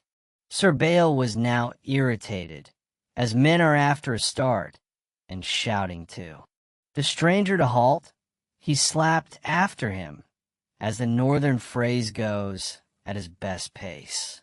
But again he was gone, and nowhere could he see him, the mist favoring his evasion. Looking down the fells that overhang Mardyke's Hall, the mountainside dips gradually into a glen, which, as it descends, becomes precipitous and wooded. A footpath through this ravine conducts the wayfarer to the level ground that borders the lake, and by this dark path Sir Bayle Mardyke's strode, in comparatively clear air, along the rocky path dappled with moonlight. As he emerged upon the lower ground, he again encountered the same figure. It approached. It was Philip Feltram. Chapter 14. A new Philip Feltram. The Baronet had not seen Feltram since his strange escape from death. His last interview with him had been stern and threatening. Sir Bayle dealing with appearances in the spirit of an incensed judge, Philip. Feltram lamenting in the submission of a helpless despair. Feltram was full in the moonlight now, standing erect and smiling. Cynically on the Baronet, there was that in the bearing and countenance of Feltram that disconcerted him more than the surprise of the sudden meeting. He had determined to meet Feltram in a friendly way whenever that not very comfortable interview became inevitable. But he was confused by the suddenness of Feltram's appearance and the tone, cold and stern, in which he had last spoken to him came first, and he spoke in it after a brief silence. "I fancied, Mr. Feltram, you were in your bed. I little expected to find you here. I think the doctor gave very particular directions and said that you were to remain perfectly quiet.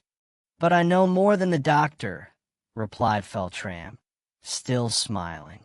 Unpleasantly. "I think, sir, you'd have been better in your bed," said Sir Bayle loftily. Come, come, come, come," exclaimed Philip Feltram contemptuously.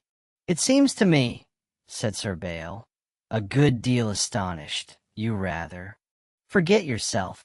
Easier to forget oneself, Sir Bayle, than to forgive others at times, replied Philip Feltram in his unparalleled mood. "That's the way fools knock themselves up," continued Sir Bayle.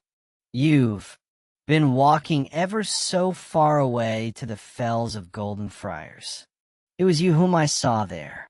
What deedy folly! What brought you there?" "To observe you," he replied. "And have you walked the whole way there and back again? How did you get there?" "Pooh! How'd I come? How did you come? How did the fog come? From the lake, I suppose. We all come up and then down." So spoke Philip Feltram with serene insolence. "You are pleased to talk nonsense," said Sir Bayle, "because I like it with a underscore meaning on Sir Bael looked at him, not knowing whether to believe his eyes and ears. He did not know what to make of him. I had intended speaking to you in a conciliatory way. You seem to wish to make that impossible. Philip Feltram's face wore its repulsive smile.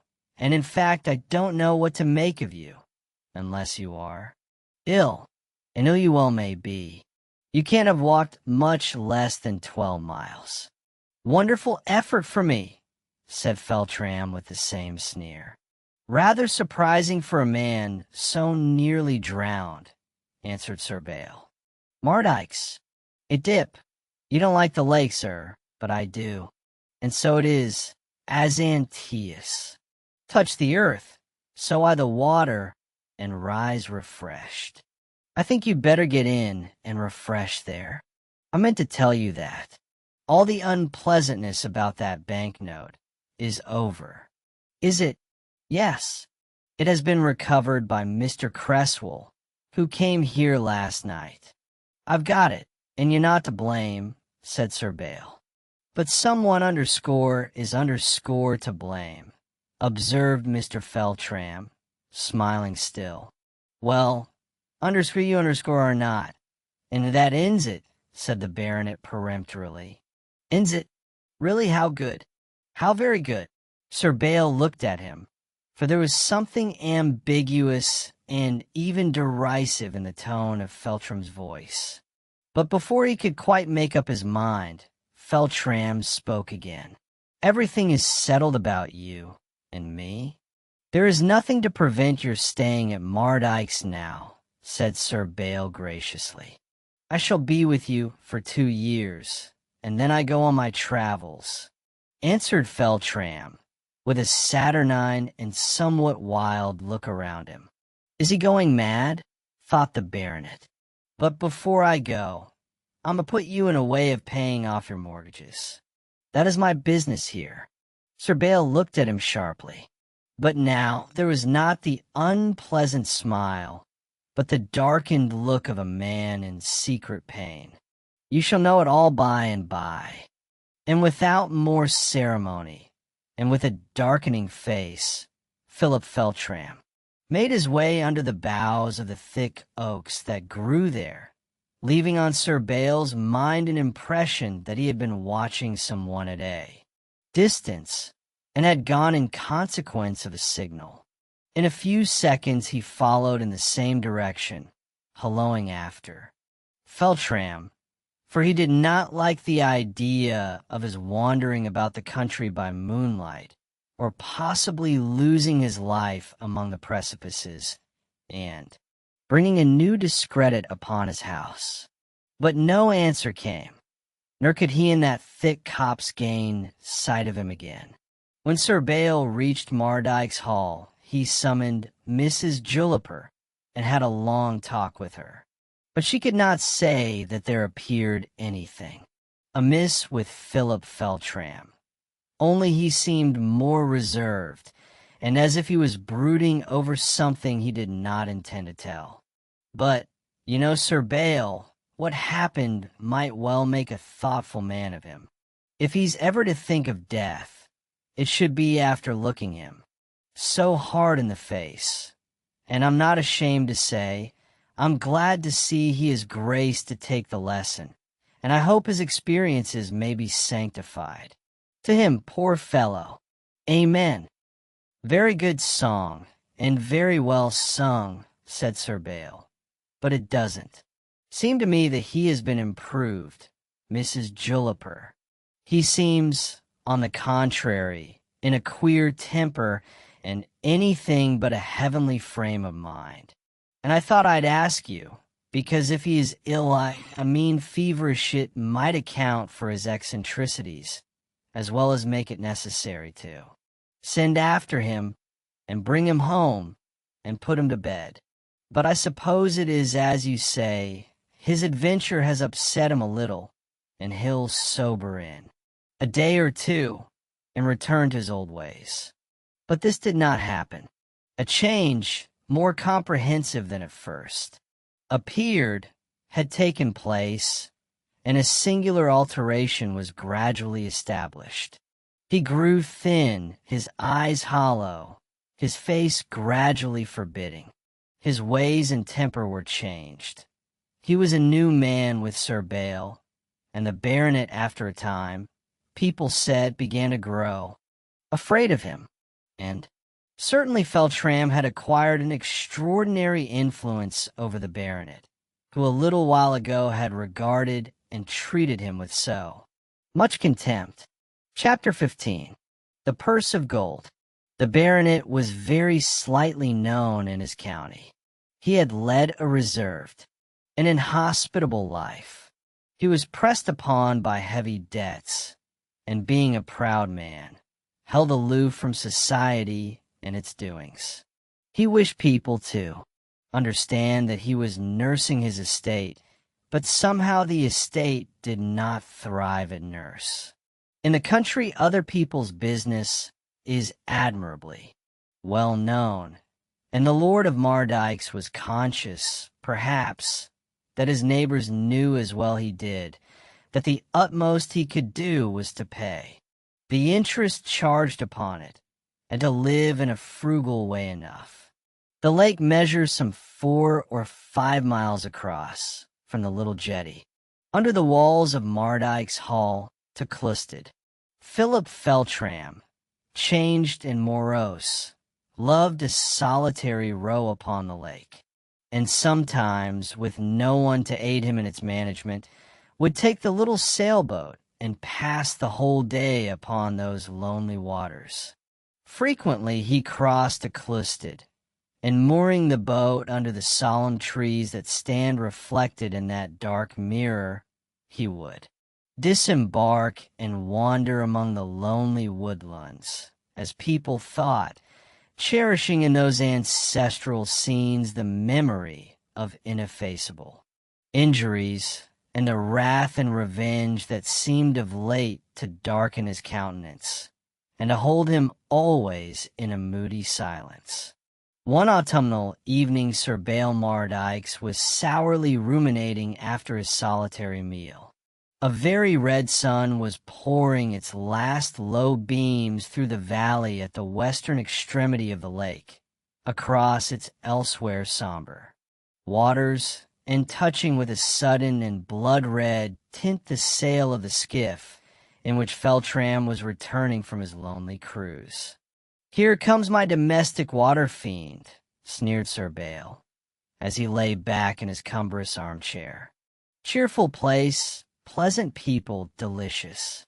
Fate, the place alone has been enough to set that fool out of his little senses, d—n him."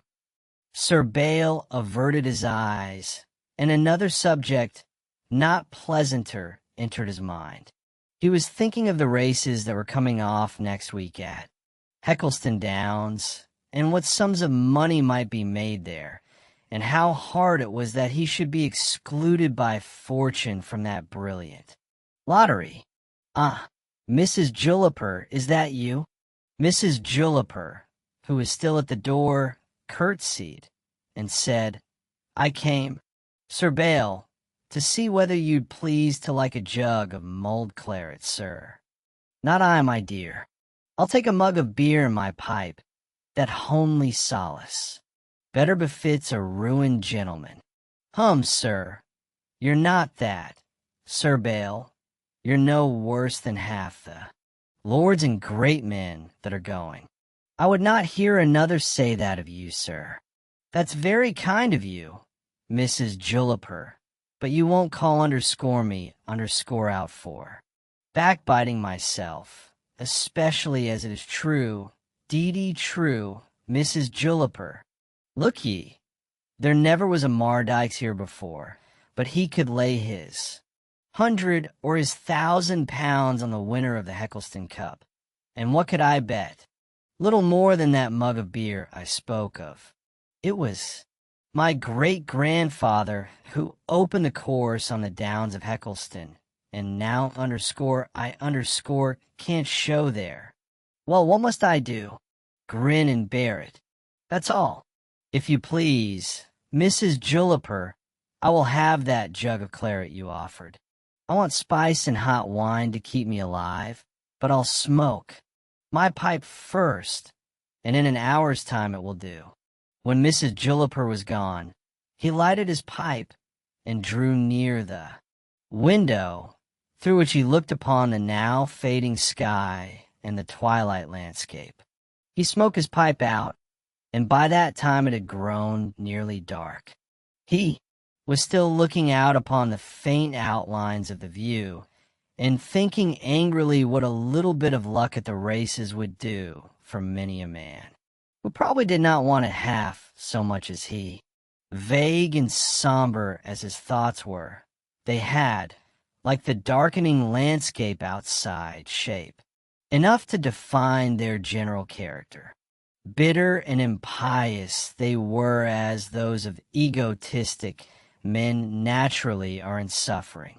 And after brooding and muttering by fits and starts, he said, "How many tens and hundreds of thousands of pounds will change hands at Eccleston next week, and not a shilling in all the change and shuffle will stick to me. How many a fellow would sell himself, like Dr. Faustus, just for the knowledge of the name of the winner? But he's no fool, and does not buy his own." Something caught his eye, something moving on the wall. The fire was lighted, and cast a flickering and gigantic shadow upward, the figure of a man standing behind Sir Baal Mardikes, on whose shoulder he placed a lean hand. Came off. One horse was scratched, another bolted the rider of.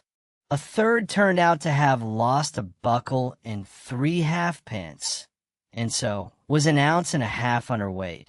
A fourth knocked down the post near Rinderness churchyard, and was held to have done it with his left instead of his right knee, and so had run at the wrong side. The result was that Rainbow came in first, and I should be afraid to say how much Sir Baal won. It was a sum that paid off a heavy debt and left his affairs in a much more manageable state. From this time, Sir Baal prospered. He visited Clisted no more, but Feltram often crossed to that lonely shore as heretofore, and it is believed conveyed to him messages which guided his betting. One thing is certain, his luck never deserted him. His debts disappeared, and his love of continental life seemed to have departed. He became content with Mardikes Hall, laid out money on it, and although he never again cared to cross the lake, he seemed to like the scenery. In some respects, however, he lived exactly the same odd and unpopular life. He saw no one at Mardikes Hall. He practiced a very strict reserve.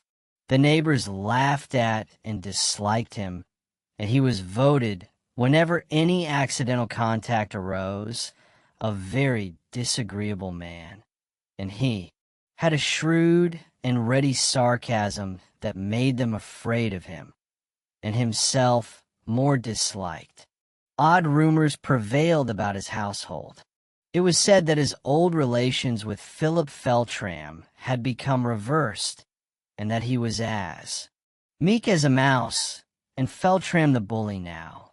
It was also said that Mrs. Juniper had one Sunday evening, when she drank tea at the vicar's, told his good lady very mysteriously, and with many charges of secrecy, that Sir Baal was none the better of his late found wealth, that he had a load upon his spirits, that he was afraid of Feltram, and so was everyone else, more or less, in the house, that he was either mad or worse, and that it was an eerie dwelling and strange company, and she should be glad herself of a change.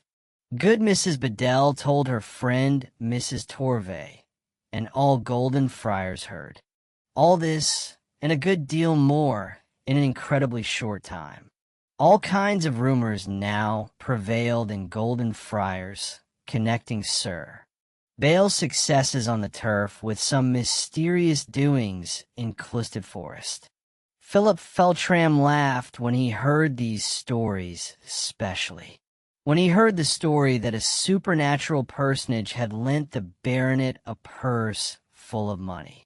"You should not talk to Dr. Torvace so, sir," said he grimly. "He's the greatest tattler in the town. It was old Farmer Trebeck, who could buy and sell us all down here, who lent that money. Partly from goodwill, but not without acknowledgment. He has my hand for the first, not worth much, and yours to a bond for the 2,000 guineas you brought home with you. It seems strange you should not remember that venerable and kind old farmer whom you talked with so long that day. His grandson, who expects to stand well in his will, being a trainer in Lord Varney's stables, has sometimes a tip to give, and he is the source of your information. By Jove, I must be a bit mad, then, that's all," said Sir Bale with a smile and a shrug. Philip Feltram moped about the house, and did precisely what he pleased. The change which had taken place in him became more and more pronounced. Dark and stern he always looked, and often malignant. He was like a man possessed of one evil thought which never left him. There was besides the good old Gothic superstition of a bargain or sale of the baronet's soul to the arch-fiend. This was, of course, very cautiously whispered in a place where he had influence. It was only a coarser and directer version of a suspicion that in a more credulous generation penetrated a level of society quite exempt from such follies. In our day, one evening at dusk, Sir Bale, sitting after his dinner in his window, saw the tall figure of Feltram, like a dark streak, standing movelessly by the lake. An unpleasant feeling moved him, and then an impatience. He got up, and having primed himself with 2 glasses of brandy, walked down to the edge of the lake, and placed himself beside Feltram. "Looking down from the window," said he, nerved with his Dutch courage, "and seeing you standing like a post, do you know what I began to think of?" Feltram looked at him, but answered nothing. "I began to think of taking a wife on foreign." Feltram nodded. The announcement had not produced the least effect. "Why the devil will you make me so uncomfortable? Can't you be like yourself, what you underscore, I mean? I won't go on living here alone with you. I'll take a wife, I tell you. I'll choose a good church-going woman that will have every man, woman, and child in the house on there. Marrow bones twice a day, morning and evening, and 3 times on Sundays. How will you like that?" "Yes, you will be married," said Feltram, with a quiet decision which chilled Sir Bale, for he had by no means made up his mind to that desperate step. Feltram slowly walked away, and that conversation ended. Now an odd thing happened about this time. There was a family of Feltram County genealogists could show how related to the vanished. Family of Clisted living at that time on their estate, not far from Carlisle. 3 co-heiresses now represented it. They were great. Beauties, the belles of their county in their day. One was married to Sir Oliver Hayworth of Hayworth, a great family in those times. He was a knight of the shire, and had refused a baronetage, and, it was said, had his eye on a peerage. The other sister was married to Sir William Walsingham, a wealthy baronet, and the third and youngest, Miss Janet, was still unmarried, and at home at Cloudsley Hall, where her aunt, Lady Harbottle, lived with her and made a dignified chaperone. Now it so fell out that Sir Bale, having business at Carlisle, and knowing old Lady Harbottle, paid his respects at Cloudsley Hall, and, being no less than 45 of age, was for the first time in his life seriously in love.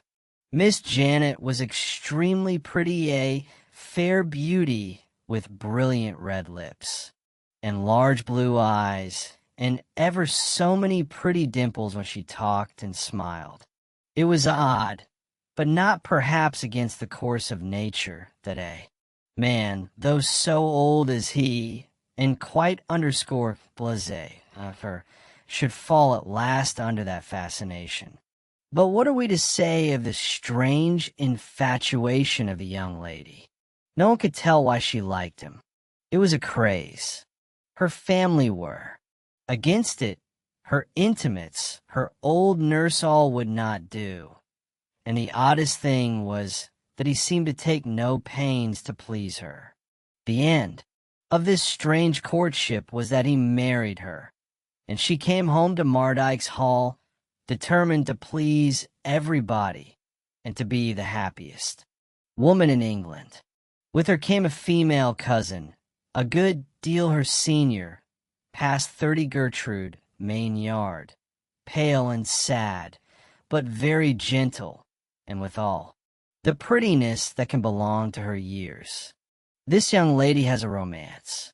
Her hero is far away in India, and she, content to await his uncertain return with means to accomplish the hope of their lives, in that frail chance has long embarked all the purpose and love of her life. When Lady Mardyke's came home, a new leaf was, as the phrase is, turned over. The neighbors and all the country people were willing to give the Hall a new trial. There was visiting and returning of visits, and young Lady Mardyke's was liked and admired. It could not indeed have been otherwise. But here the improvement in the relations of Mardyke's Hall with other homes ceased. On one excuse or another, Sir Bayle postponed or evaded the hospitalities which establish intimacies. Some people said he was jealous of his young and beautiful wife, but for the most part his reserve was set down to the old inhospitable cause, some ungenial defect in his character.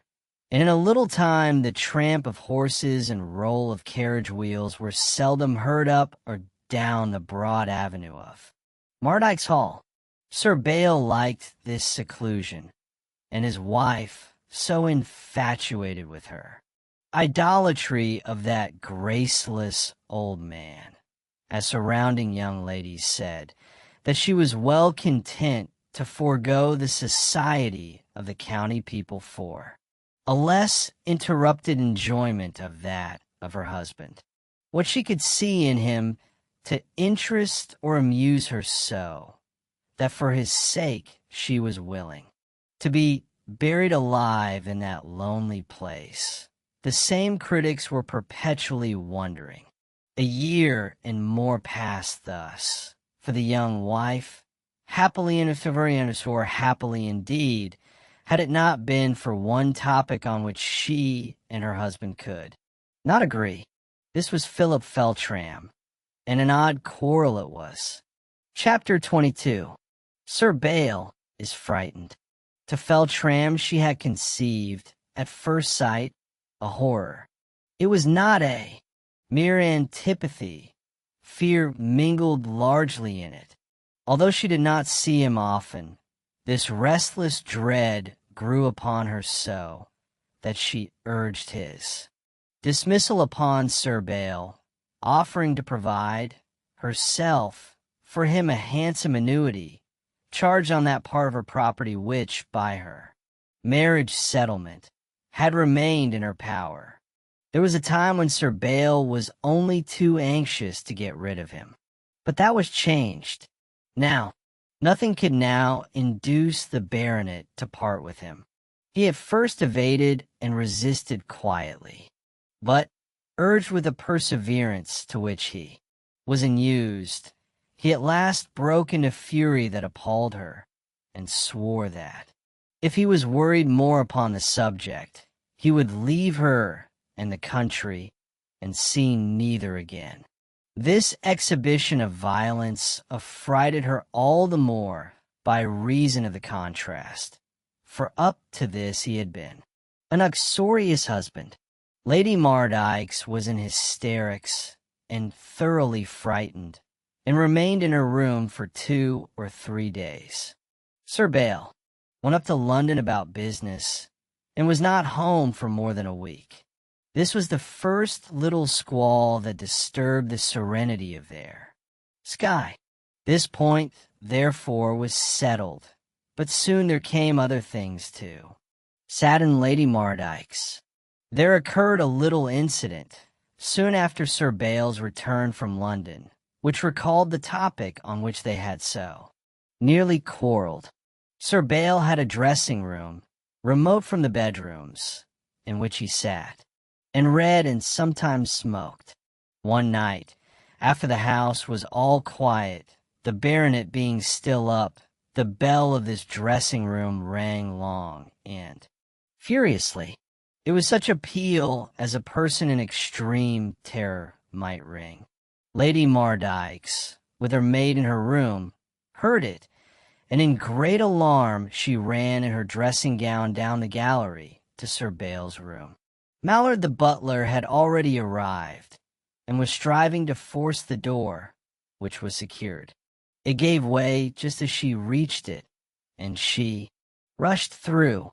Sir Bale was standing with the bell rope in his hand, in the extremest agitation, looking like a ghost, and Philip Feltram was sitting in his chair, with a dark smile fixed upon him. For a minute she thought he had attempted to assassinate his master. She could not otherwise account for the scene. There had been nothing of the kind, however, as her husband assured her again and again, as she lay sobbing on his breast, with her arms about his neck. To her dying hour, she afterwards said to her cousin, she never could forget the dreadful look in Feltram's face. No explanation of that scene did she ever obtain from Sir Bale, nor any clue to the cause of the agony that was so powerfully expressed in his countenance. Thus much only she learned from him, that Feltram had sought that interview for the purpose of announcing his departure, which was to take place within the year. You are not sorry to hear that, but if you knew all you might. Let the curse fly where it may, it will come back to roost. So, darling, let us discuss him no more. Your wish is granted. Underscore dis iratus under some crisis during this interview seemed to have occurred in the relations between Sir Bale and Feltram. Henceforward they seldom exchanged a word, and when they did speak, it was coldly and shortly, like men who were nearly strangers. One day in the courtyard, Sir Bale, seeing Feltram leaning upon the parapet that overlooks the lake, approached him and said in a low tone, I've been thinking if we, that is, I do, owe that money to old Trebeck, it is high time I should pay it. I was ill, and had lost my head at the time, but it turned out luckily, and it ought to be paid. I don't like the idea of a bond turning up, and a lot of interest. The old fellow meant it for a present. He is richer than you are. He wished to give the family a lift. He has destroyed the bond, I believe, and in no case will he take payment. No fellow has a right to force his money on another, answered Sir Bale. I never asked him. Besides, as you know, I was not really myself, and the whole thing seems to me quite different from what you say it was. And so far as my brain is concerned, it was all a phantasmagoria. But you say it was he. Every man is accountable for what he intends and for what he thinks. He does, said Feltram cynically. Well, I'm accountable for dealing with that wicked old dicerai. Underscore thought underscore, I sent that it. But I must pay old Trebek all the same, since the money was his. Can you manage a meeting? Look down here. Old Trebek has just landed. He will sleep tonight at the George and Dragon to meet his cattle in the morning at Golden. Friar's Fair. You can speak to him yourself. So saying, Feltram glided away, leaving Sir Bael the task of opening the matter to the wealthy farmer of Clusted Fells. A broad night of steps leads down from the courtyard to the level of the jetty at the lake, and Sir Bael descended and accosted the venerable farmer, who was bluff, honest, and as frank as a man can be who speaks underscore patois underscore, which hardly a living man but himself can understand. Sir Bael asked him to come to the hall and take luncheon, but Trebek was in haste. Cattle had arrived which he wanted to look at, and a pony awaited him on the road, hard by, to Golden Friars, and the old fellow must mount and away. Then Sir Bael, laying his hand upon his arm in a manner that was at once lofty and affectionate, told in his ears the subject on which he wished to be understood. The old farmer looked hard at him, and shook his head and laughed in a way that would have been insupportable in a house, and told him, I Naha bon tuan, mon. I know how that is. So does Philip Feltram. Well, I must replace the money. The old man laughed again, and in his outlandish dialect told him to wait till he asked him. Sir Bael pressed it, but the old fellow put it off with outlandish banter, and as the baronet grew testy, the farmer only waxed more and more hilarious, and at last, mounting his shaggy pony, rode off, still laughing, at a canter to Golden Friars. And when he reached Golden Friars and got into the hall of the George and Dragon, he asked Richard Turnbull with a chuckle if he ever knew a man refuse an offer of money, or a man want to pay who did not owe, and inquired whether the squire down at Mardyke's hall mightn't be a bit rang in tea garrets. All this, however, other people said, was intended merely to conceal the fact that he really had, through sheer loyalty, lent the money, or rather bestowed it, thinking the old family in jeopardy, and meaning a gift, was determined to hear no more about it. I can't say. I only know people held, some by one interpretation, some by another. As the caterpillar sickens and changes its hue when it is about to undergo its transformation, so an odd change took place in Feltram. He grew even more silent and morose. He seemed always in an agitation and a secret rage. He used to walk through the woodlands on the slopes of the fells above Mardyke's, muttering to himself, picking up the rotten sticks with which the ground was strewn, breaking them in his hands, and hurling them from him, and stamping on the earth as he paced up and down. One night a thunderstorm came on, the wind blowing gently up from Golden Friars. It was a night black as pitch, illuminated only by the intermittent glare of the lightning. At the foot of the stairs, Sir Bael met Feltram, whom he had not seen for some days. He had his cloak and hat on. I'm going to Clusted tonight, he said, and if all is as I expect, I shan't return. We remember all, you and I. And he nodded and walked down the passage. Sir Bael knew that a crisis had happened in his own life. He felt faint and ill, and returned to the room where he had been sitting. Throughout that melancholy night, he did not go to his bed. In the morning he learned that Marlin, who had been out late, saw Feltram get the boat off and sail toward the other side. The night was so dark that he could only see him start, but the wind was light and coming up the lake, so that without attack he could easily make the other side. Feltram did not return. The boat was found fast to the ring, at Clisted landing place. Lady Mardyks was relieved, and for a time was happier than ever. It was different with Sir Bael, and afterwards her sky grew dark also. Chapter 23. A Lady in Black. Shortly after this, there arrived at the George and Dragon a stranger. He was a man somewhat past 40, and browned by distant travel, and his years considered wonderfully good-looking. He had good eyes. His dark brown hair had no sprinkling of gray in it, and his kindly smile showed very white and even teeth. He made inquiries about neighbors, especially respecting Mardyke's Hall, and the answers seemed to interest him profoundly. He inquired after Philip Feltram, and shed tears when he heard that he was no longer at Mardyke's Hall, and that Trebeck or other friends could give him no tidings of him.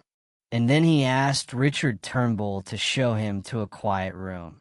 And so, taking the honest fellow by the hand, he said, "Mr. Turnbull, don't you know me?"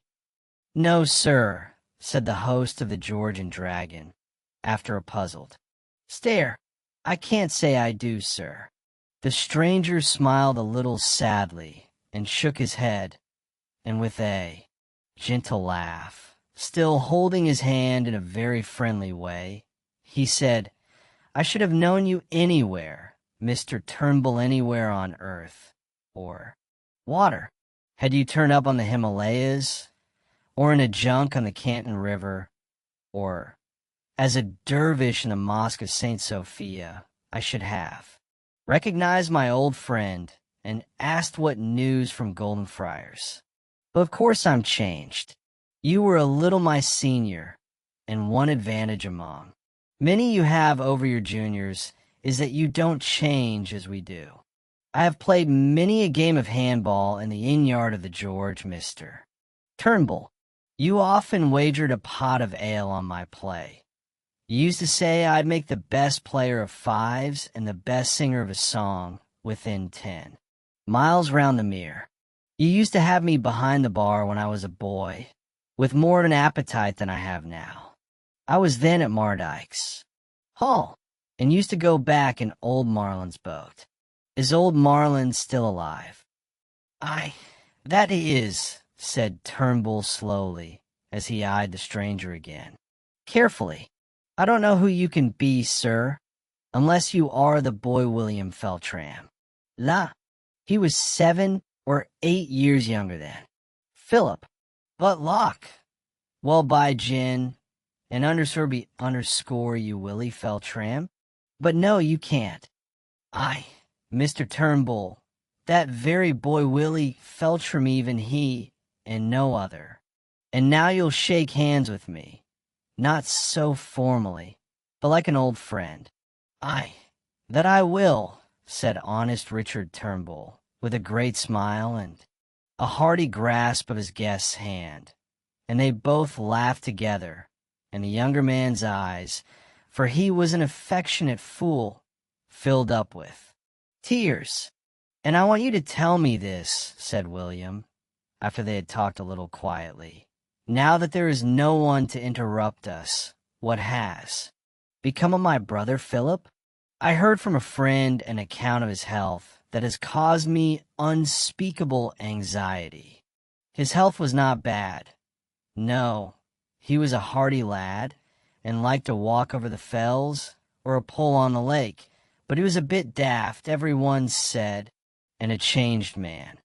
And, in troth, they say the heir o' Mardyke's don't agree with every one no more than him. But that's a tale that's neither here nor there." "Yes," said William, That was what they told me his mind affected. God, help and guard us. I have been unhappy ever since, and if I only knew it was well with poor Philip, I think I should be too happy. And where is Philip now? He crossed the lake one night, having took leave of Sir Baal. They thought he was going to old Trebek's up the fells. He likes the Feltrams, and likes the folk at Mardike's Hall, though those two families was not always o'er kind to one another. But Trebek seed not o' him, nor no one else, and what has gone why him no one can tell. I heard that also, said William with a deep sigh. But I hoped it had been cleared up by now, and something happier been known of the poor fellow by this time. I give a great deal to know I don't know what I would not give to know I'm so unhappy about him. And now, my good old friend, tell your people to get me a chaise, for I must go to Mardike's Hall, and first, let me have a room to dress in. At Mardike's Hall a pale and pretty lady was looking out alone from the stone-shafted drawing-room window across the courtyard and the balustrade, on which stood many a great stone cup with flowers whose leaves were half shed and gone with the wind's emblem of her hopes. The solemn melancholy of the towering fells, the ripple of the lonely lake, deepened her sadness. The unwonted sound of carriage wheels awoke her from her reverie. Before the chaise reached the steps, a hand from its window had seized the handle. The door was thrown open, and William Feltram jumped out. She was in the hall, she knew not how, and, with a wild scream and a sob, she threw herself into his arms. Here at last was an end of the long waiting, the dejection which had reached almost the point of despair. And like two rescued from shipwreck, they clung together in an agony of happiness. William had come back with no very splendid fortune. It was enough, and only enough, to enable them to marry. Prudent people would have thought it, very likely, too little. But he was now home in England, with health unimpaired by his long sojourn in the East, and with intelligence and energies improved by the discipline of his arduous struggle with fortune. He reckoned, therefore, upon one way or other adding something to their income, and he knew that a few hundreds a year would make them happier than hundreds of thousands could other people. It was 5 years since they had parted in France, where a journey of importance to the Indian firm, whose right hand he was, had brought him. The refined tastes that are supposed to accompany gentle blood, his love of art, his talent for music and drawing, had accidentally attracted the attention of the little traveling party which old Lady Harbottle chaperoned. Miss Janet, now Lady Mardike's, learning that his name was Feltram, made inquiry through a common friend, and learned what interested her still more about him. It ended in an acquaintance which his manly and gentle nature and his entertaining qualities soon improved into an intimacy. Feltram had chosen to work his own way, being proud and also prosperous enough to prevent his pride, in this respect, from being placed under too severe a pressure of temptation. He heard not from, but of his brother, through a friend in London, and more lately from Gertrude, whose account of him was sad and even alarming. When Lady Mardike's came in, her delight knew no bounds. She had already formed a plan for their future, and was not to be put off. William Feltram was to take the great grazing farm that belonged to the Mardikes' estate, or, if he preferred it, to farm it for her, sharing the profits.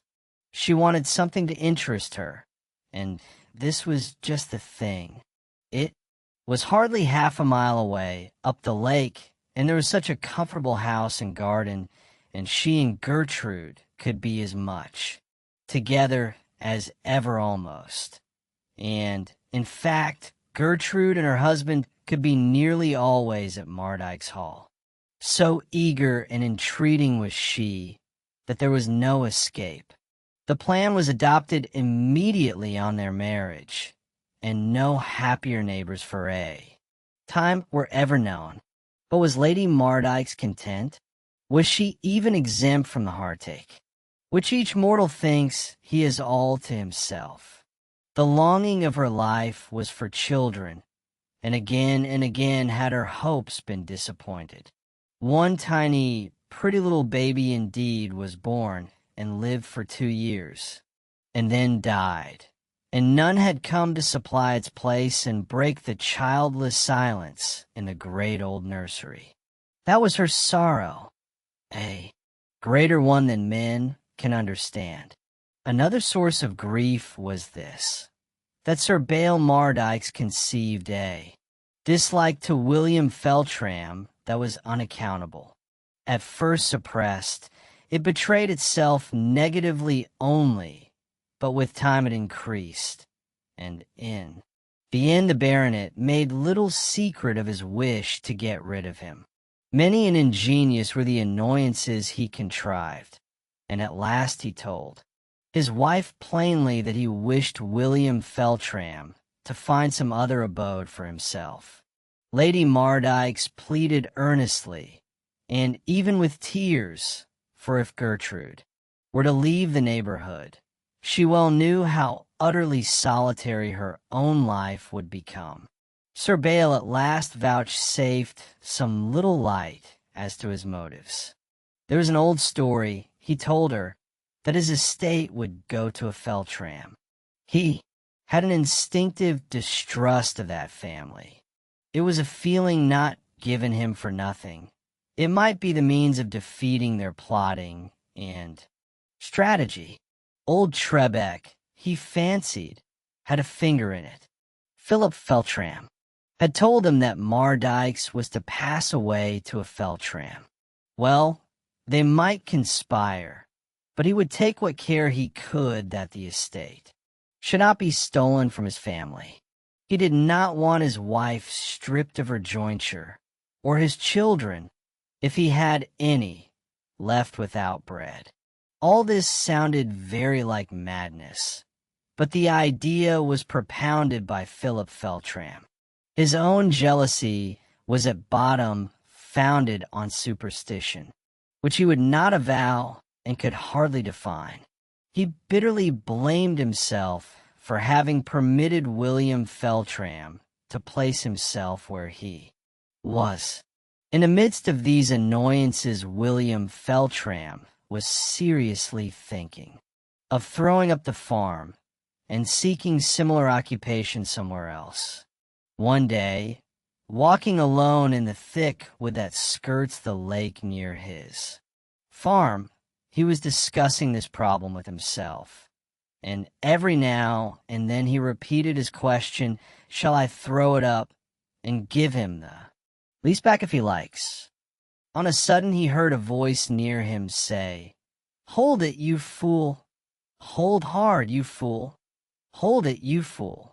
The situation being lonely, he was utterly puzzled to account for the interruption, until on a sudden a huge parrot, green, crimson, and yellow, plunged from among the boughs over his head to the ground, and partly flying and partly hopping and tumbling along, got lamely but swiftly out of sight among the thick underwood, and he could neither start it nor hear it any more. The interruption reminded him of that which befell Robinson Crusoe. It was more singular, however, for he owned no such bird, and its strangeness impressed the omen all the more. He related it when he got home to his wife, and as people when living a solitary life and also suffering are prone to superstition, She did. Not laugh at the adventure, as in a healthier state of spirits, I suppose she would. They continued, however, to discuss the question together, and all the more industriously as a farm of the same kind, only some 15 miles away, was now offered to all bidders under another landlord. Gertrude, who felt Sir Bale's unkindness all the more that she was a distant cousin of his, as it had proved on comparing notes, was very strong in favor of the change, and had been urging it with true feminine ingenuity and persistence upon her husband. A very singular dream rather damped her ardor, however, and it appeared thus. She had gone to her bed full of this subject, and she thought, although she could not remember having done so, had fallen asleep. She was still, thinking, as she had been all the day, about leaving the farm. It seemed to her that she was quite awake, and a candle burning all the time in the room, awaiting the return of her husband, who was away at the fair near Haworth. She saw the interior of the room distinctly. It was a sultry night, and a little bit of the window was raised. A very slight sound in that direction attracted her attention, and to her surprise she saw a jay hop upon the window sill and into the room. Up sat Gertrude, surprised and a little startled at the visit of so large a bird, without presence of mind for the moment even to frighten it away, and staring at it, as they say, with all her eyes. A sofa stood at the foot of the bed, and under this the bird swiftly hopped. She extended her hand now to take the bell rope at the left side of the bed, and in doing so displaced the curtains, which were open only at the foot. She was amazed there to see a lady dressed entirely in black, and with the old-fashioned hood over her head. She was young and pretty, and looked kindly at her, but with now and then a slight contraction of lips, and eyebrows that indicates pain. This little twitching was momentary, and recurred, it seemed, about once or twice in a minute. How it was that she was not frightened on seeing this lady, standing like an old friend at her bedside, she could not afterwards understand. Some influence besides the kindness of her look prevented any sensation of terror at the time. With a very white hand the young lady in black held a white handkerchief pressed to her bosom at the top of her bodice. "Who are you?" asked Gertrude. "I am a kinswoman, although you don't know me, and I have come to tell you that you must not leave Faxwell, the name of the place, or Janet. If you go, I will go with you, and I can make you fear me."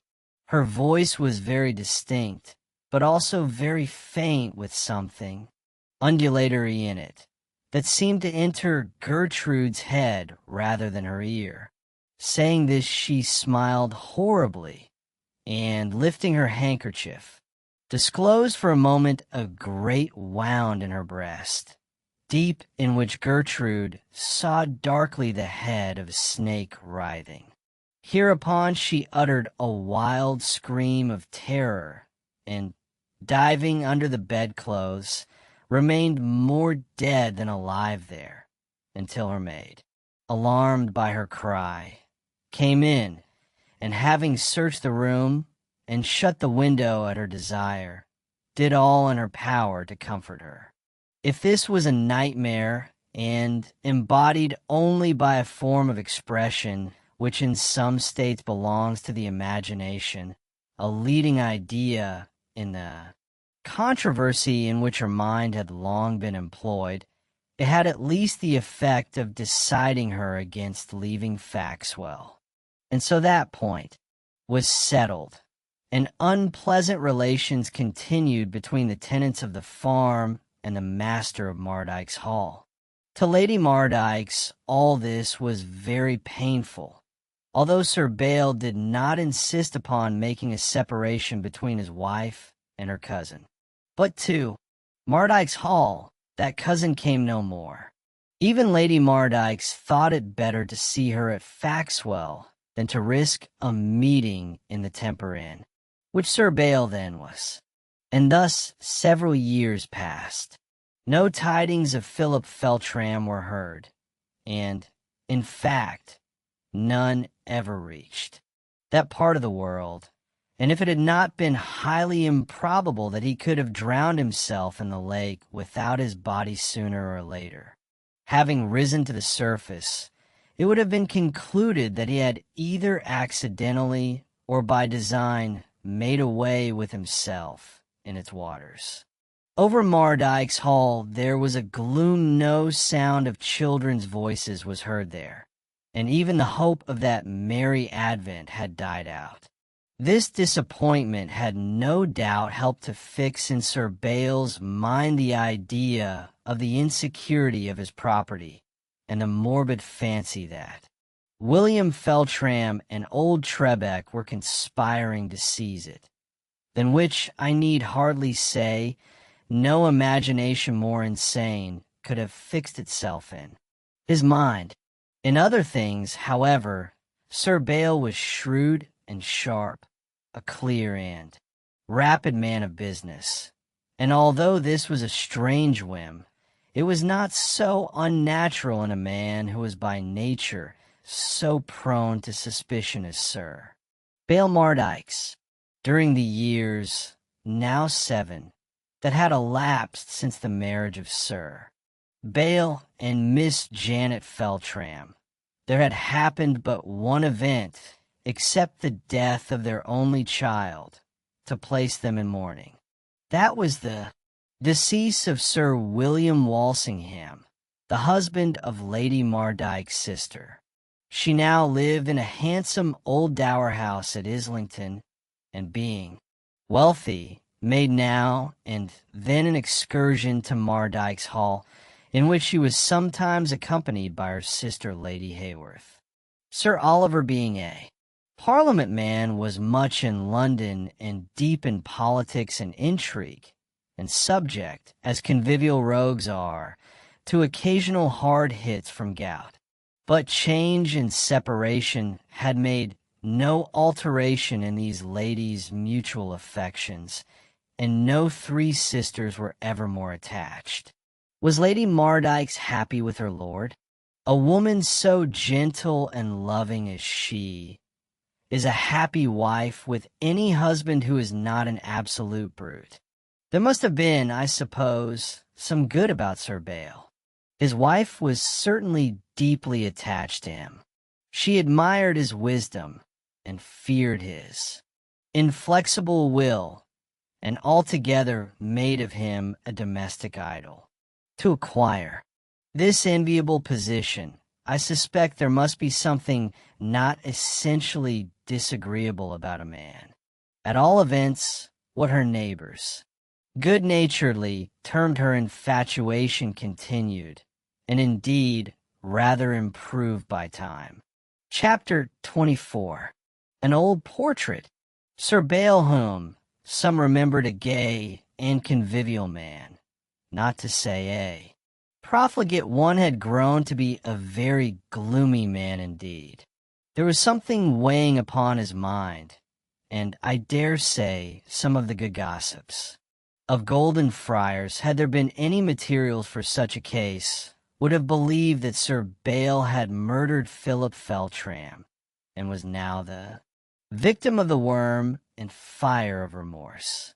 The gloom of the master of the house made his very servants gloomy, and the house itself looked somber, as if it had been startled with strange and dismal sights. Lady Mardyke's was something of an artist. She had lighted lately, in an out-of-the-way room, upon a dozen or more old portraits. Several of these were full-lengths, and she was with the help of her maid, both in long aprons, amid sponges and basins, soft handkerchiefs, and varnish pots and brushes busy in removing the dust and smoke stains, and in laying on the varnish which brought out the coloring and made the transparent shadows yield up their long-buried treasures of finished detail. Against the wall stood a full-length portrait as Sir Bael entered the room, having for a wonder a word to say to his wife. "Oh," said the pretty lady, turning to him in her apron and with her brush in her hand, "we are in such in pickle. Munnings and I have been cleaning these old pictures. Mrs. Juniper says they are the pictures that came from Clusted Hall long ago. They were buried in dust in the dark room in the clock tower. Here is such a characteristic one. It has a long powdered wig, George the First or Second, I don't know which, and such a combination of colors, and such a face. It seems starting out of the canvas and all but speaks. Do look, that is, Bael, if you could spare time." Sir Bael abstractedly drew near and looked over his wife's shoulder on the full-length portrait that stood before him. And as he did so, a strange expression for a moment passed over his face.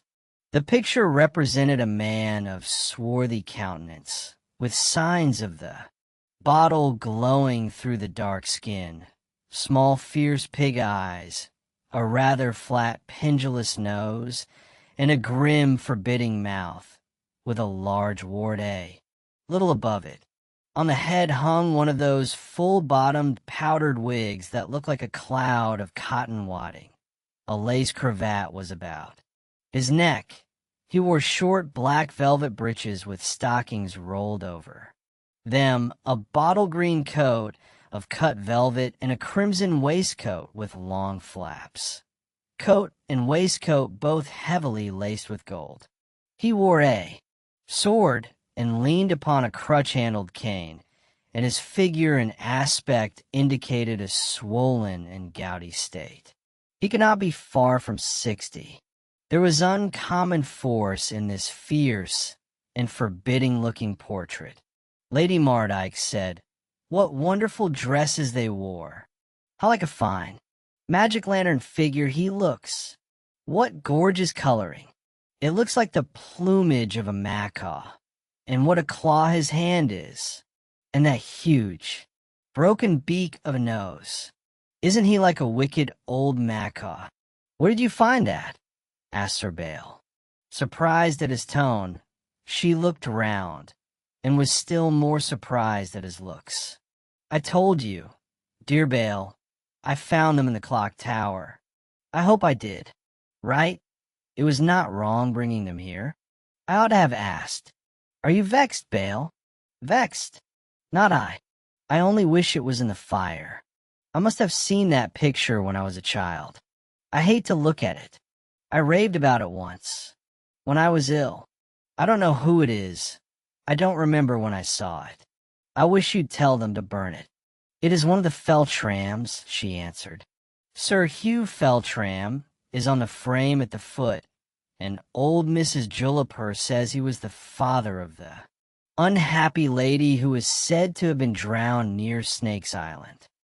"Well, suppose he is. There's nothing interesting in that. It is a disgusting picture. I connect it with my illness, and I think it is the kind of thing that would make anyone half mad if they only looked at it often enough. Tell them to burn it, and come away. Come to the next room. I can't say what I want here." Sir Bael seemed to grow more and more agitated the longer he remained in the room. He seemed to her both frightened and furious, and taking her a little roughly by the wrist, he led her through the door. When they were in another apartment alone, he again asked the affrighted lady who had told her that picture was there, and who told her to clean it. She had only the truth to plead. It was from beginning to end the merest accident. If I thought Janet, that you were taking counsel of others, talking me over, and trying clever experiments. He stopped short with his eyes fixed on hers with black suspicion. His wife's answer was one pleading look, and to burst into tears. Sir Bael let go her wrist, which he had held up to this, and placing his hand gently on her shoulder, he said, "You must not cry, Janet. I've given you no excuse for tears. I only wish an answer to a very harmless question, and I'm sure you would tell me if by any chance you have lately seen Philip Feltram. He is capable of arranging all that. No one knows him as I do. There, you must not cry any more. But tell me truly, has he turned up? Is he at Faxwell?" She denied all this with perfect truth, and after a hesitation of some time, the matter ended. And as soon as she and he were more themselves, he had something quite different to tell her. "Sit down, Janet. Sit down and forget that vile picture and all I have been saying. What I came to tell you, I think you will like. I am sure it will please you." And with this little preface, he placed his arm about her neck and kissed her tenderly. She certainly was pleased, and when his little speech was over, she, smiling, with her tears still wet upon her cheeks, put her arms round her husband's neck and in turn kissed him with the ardor of gratitude, kissed him affectionately, again and again thanking him all the time. It was no great matter, but from Sir Bael Mardyke's it was something quite unusual. Was it a sudden whim? What was it? Something had prompted Sir Bael, early in that dark, shrewd month of December, to tell his wife that he wished to call together some of his county acquaintances and to fill his house for a week or so, as near Christmas as she could get them to come.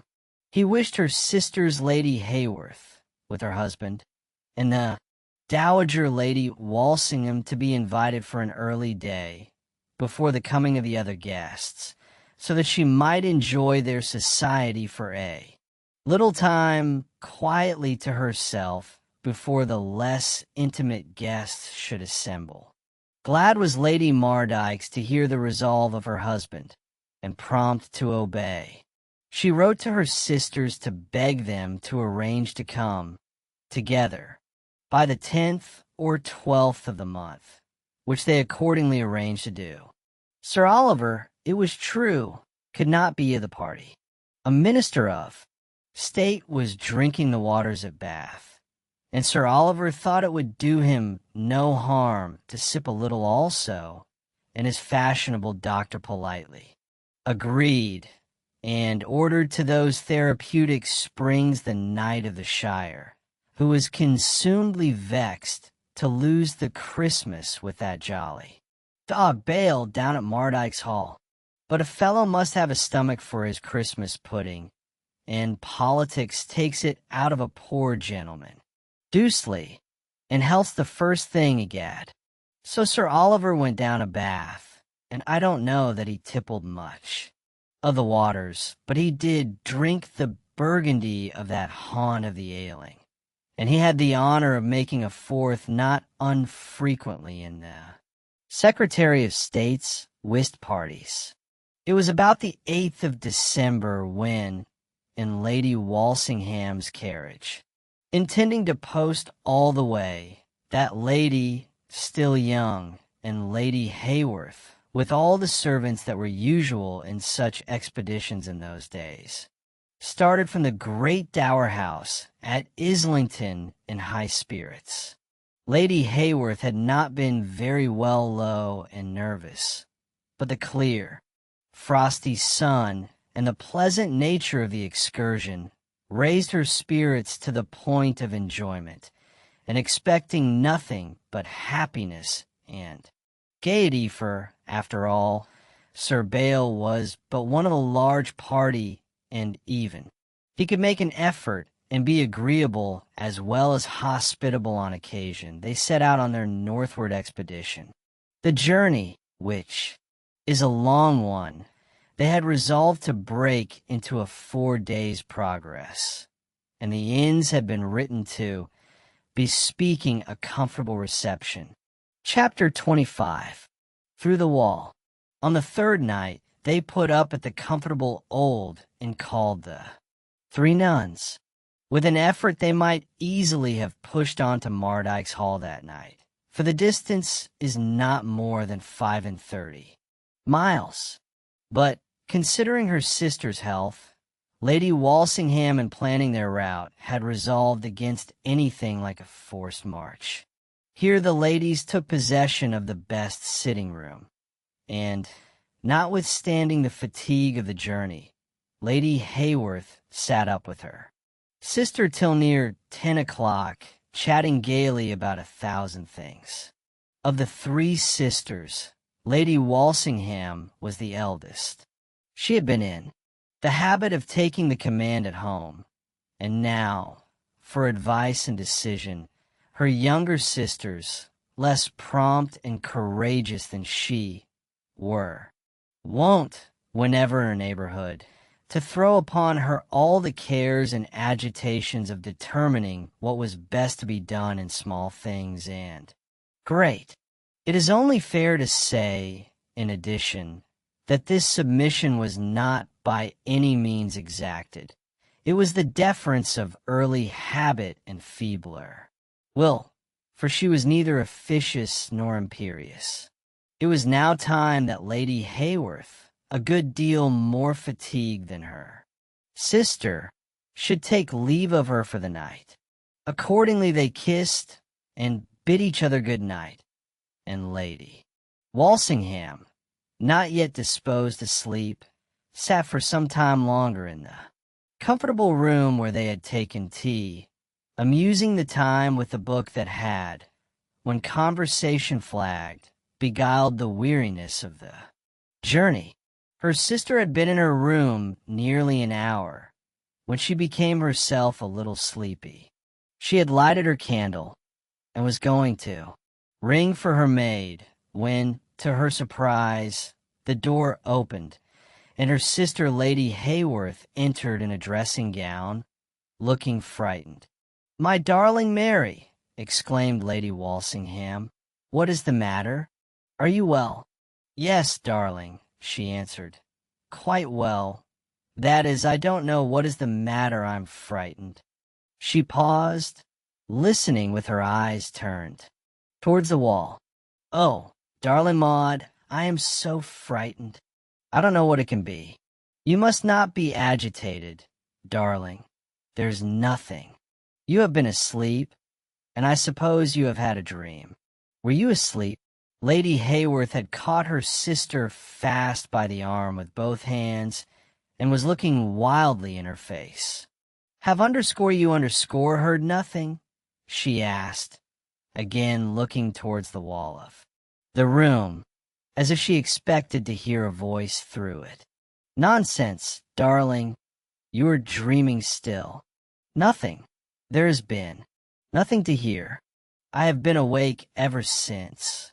If there had been anything to hear, I could not have missed it. Come, sit down. Sip a little of this water. You are nervous and overtired, and tell me plainly, like a good little soul, what is the matter, for nothing has happened here, and you ought to know that the Three Nuns is the quietest house in England, and I'm no witch, and if you won't tell me what's the matter, I can't divine it." "Yes, of course," said Mary, sitting down and glancing round her wildly. "I don't hear it now. Underscore you to Thurton." "Do, my dear Mary, tell me what you mean," said Lady Walsingham kindly, but firmly. Lady Hayworth was holding the still, untasted glass of water in her hand. "Yes, I'll tell you. I have been so frightened. You are right.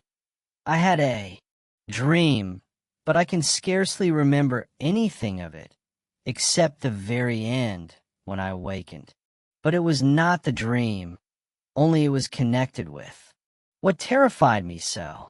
I was so tired when I went to bed, I thought I should have slept soundly.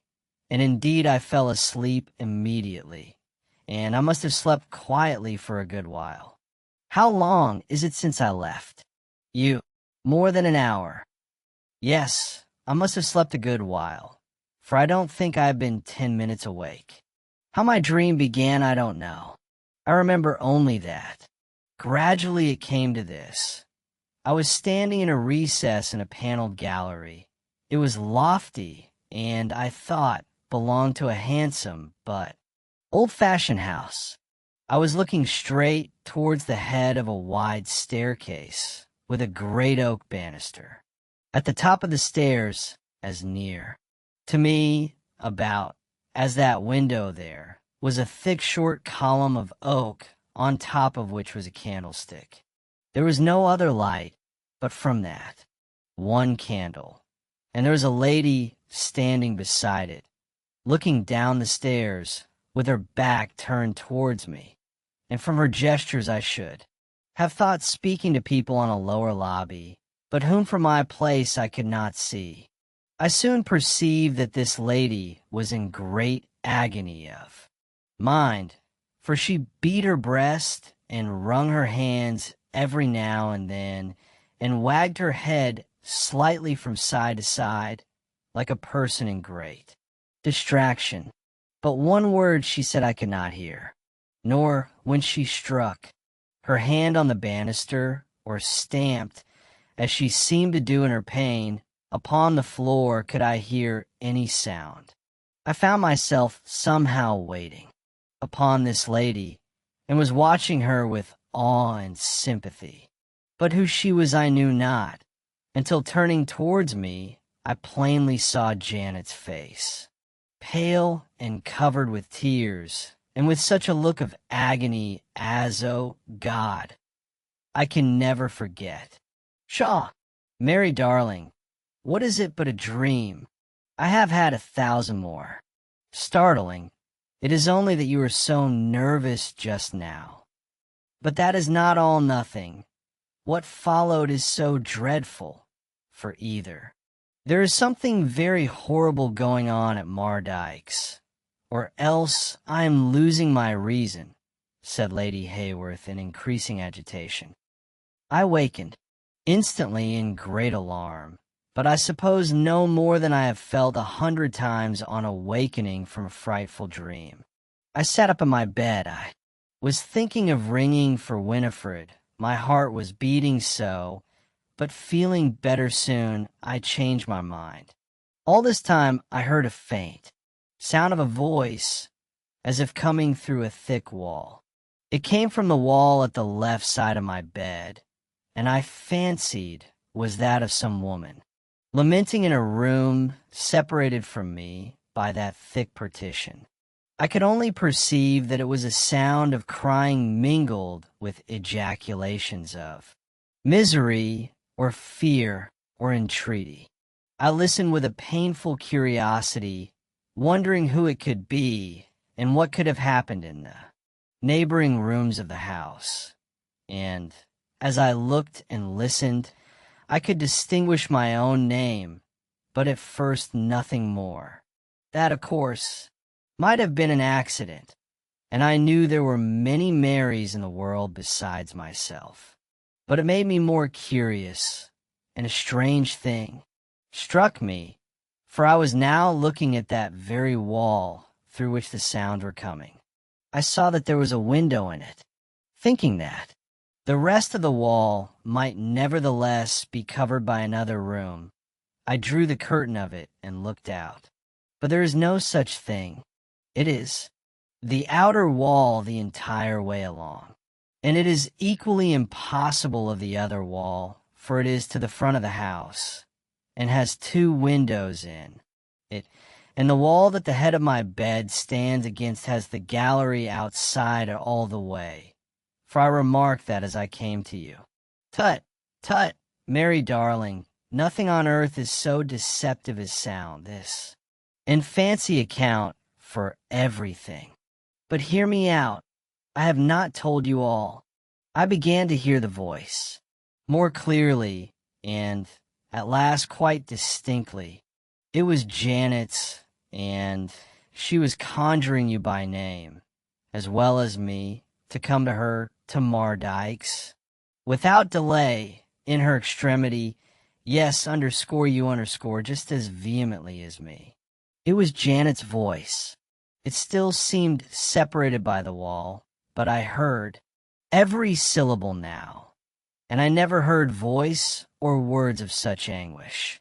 She was imploring of us to come on, without a moment's delay, to Mardyke's, and crying that, if we were not with her, she should go mad. Well, darling, said Lady Walsingham, you see I'm included in this. Invitation as well as you, and should hate to disappoint Janet just as much. And I do assure you, in the morning you will laugh over this fancy. With me, or rather, she will laugh over it with us when we get to Mardyke's. What you do want is rest and a little sal volatile. So saying, she rang the bell for Lady Hayworth's maid, having comforted her sister and made her take the nervous specific she recommended. She went with her to her room, and taking possession of the armchair by the fire, she told her that she would keep her company until she was asleep, and remain long enough to be sure that the sleep was not likely to be interrupted. Lady Hayworth had not been 10 minutes in her bed when she raised herself with a start to her elbow, listening with parted lips and wild eyes, her trembling fingers behind her ears. With an exclamation of horror, she cried, "There is again upbraiding us. I can't stay longer." She sprang from the bed and rang the bell violently. "Maud," she cried in an ecstasy of horror, "nothing shall keep me here, whether you go or not. I will set out the moment the horses are put to. If you refuse to come, Maud, mind the responsibility is yours. Listen." And with white face and starting eyes, she pointed to the wall. "Have you ears? Don't you hear?" The sight of a person in extremity of terror so mysterious might have unnerved a ruder system than Lady Walsingham's. She was pale as she replied, for under certain circumstances those terrors which deal with the supernatural are more contagious than any others.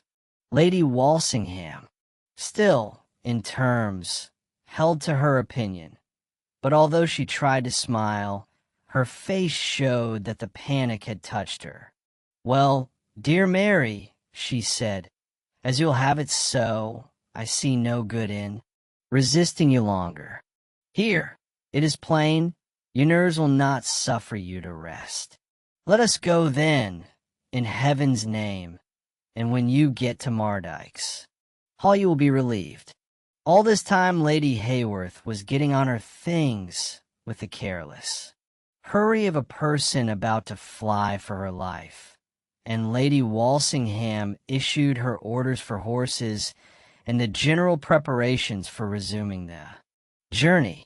It was now between 10 and 11, but the servant who rode armed with them, according to the not unnecessary usage of the times, thought that with a little judicious bribing of postboys they might easily reach Mardyke's Hall before 3 o'clock in the morning.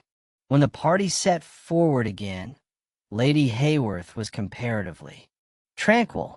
She no longer heard the unearthly mimicry of her sister's voice.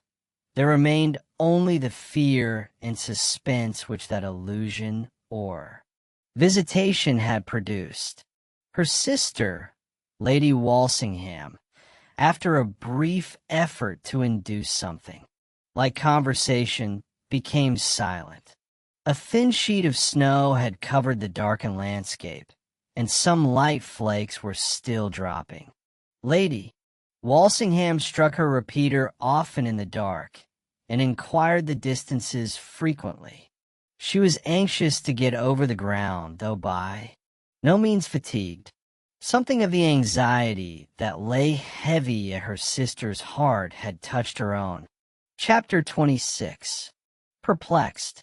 The roads even then were good, and very good horses the posting houses turned out, so that by dint of extra pay the rapid rate of traveling undertaken by the servant was fully accomplished in the first 2 or 3 stages, while Lady Walsingham was continually striking her repeater in her ear, and as they neared their destination, growing in spite of herself more anxious, her sister's uneasiness showed itself in a less reserved way.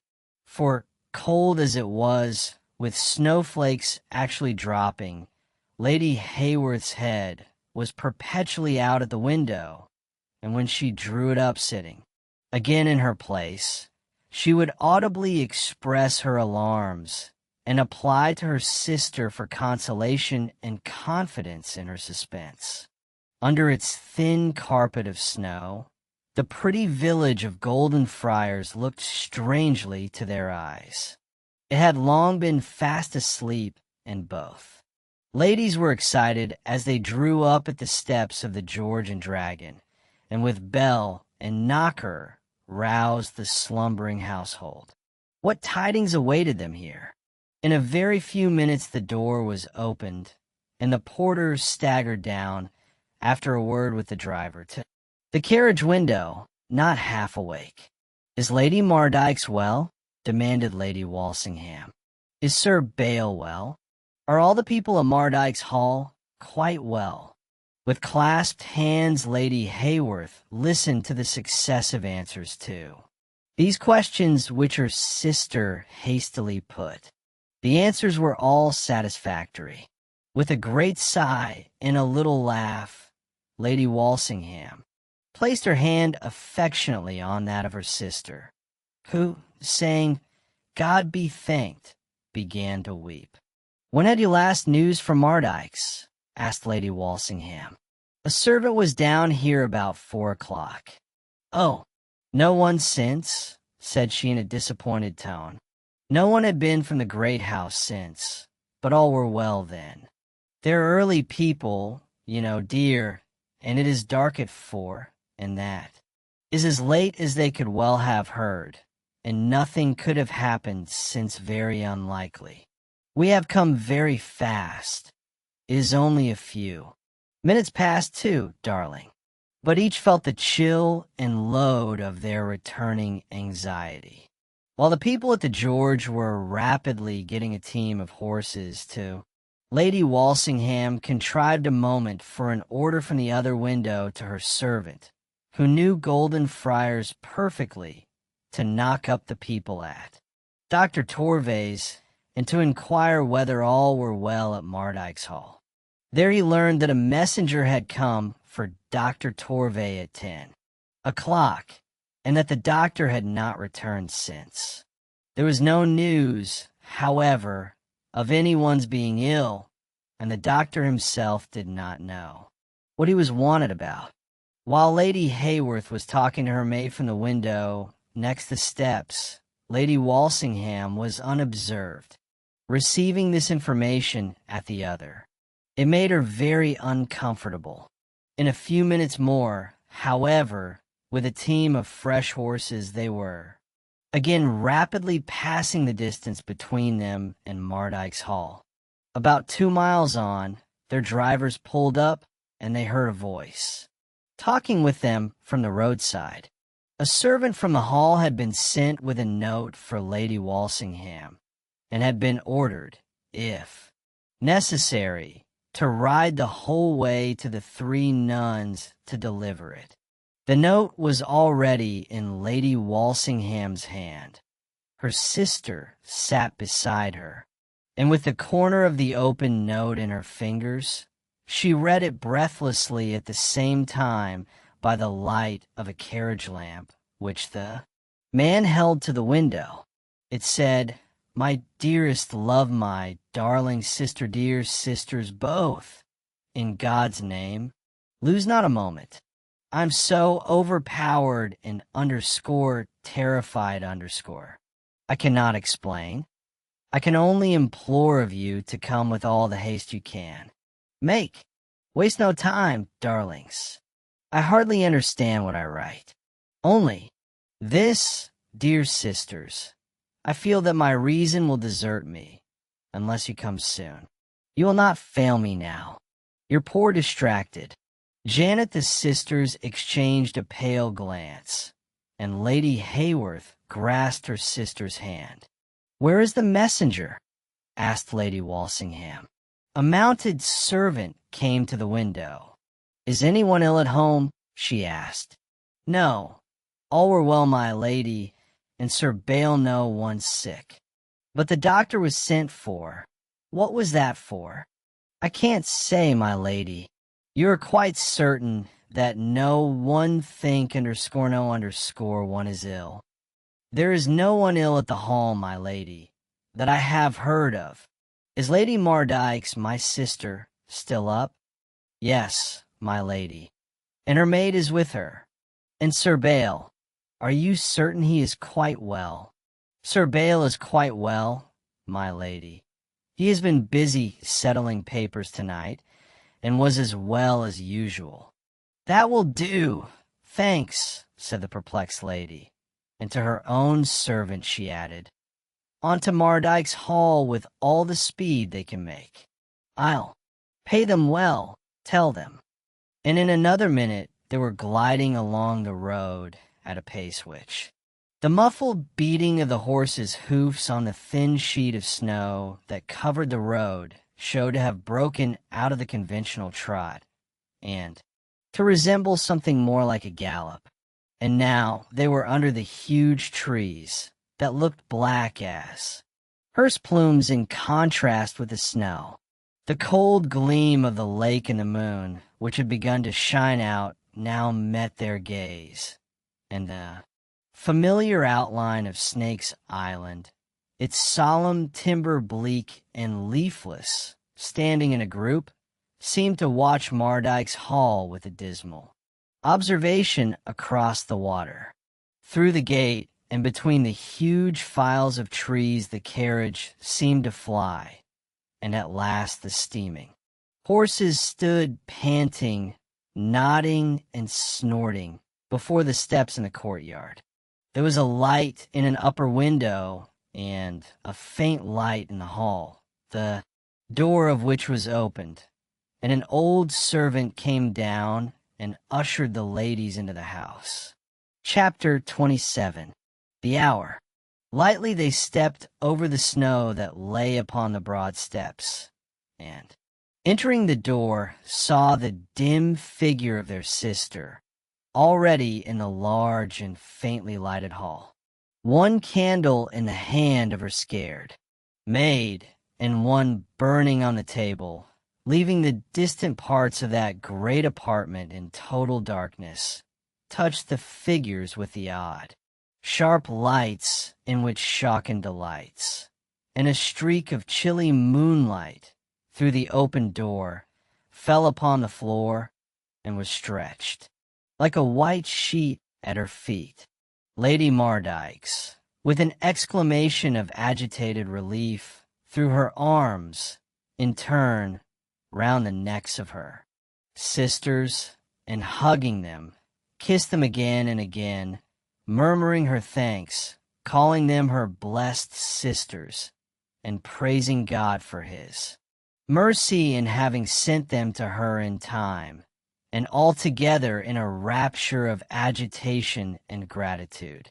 Taking them each by a hand, she led them into a large room, on whose panels they could see the faint twinkle of the tall, gilded frames, and the darker indication of the old portraits in which that interesting house abounds.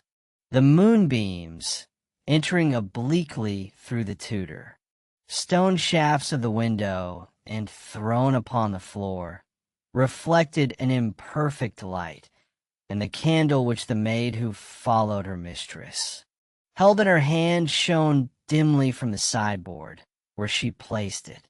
Lady Mardyke told her that she need not wait. They don't know. They know only that we are in some great confusion. But God have mercy on me. Nothing of the reality. Sit down, darlings. You are tired. She sat down between them on a sofa, holding a hand of each. They sat opposite the window, through which appeared the magnificent view commanded from the front of the house. In the foreground the solemn trees of Snake's Island, one great branch stretching upward, bare and moveless from the side, like an arm raised to heaven in wonder or in menace towards the house.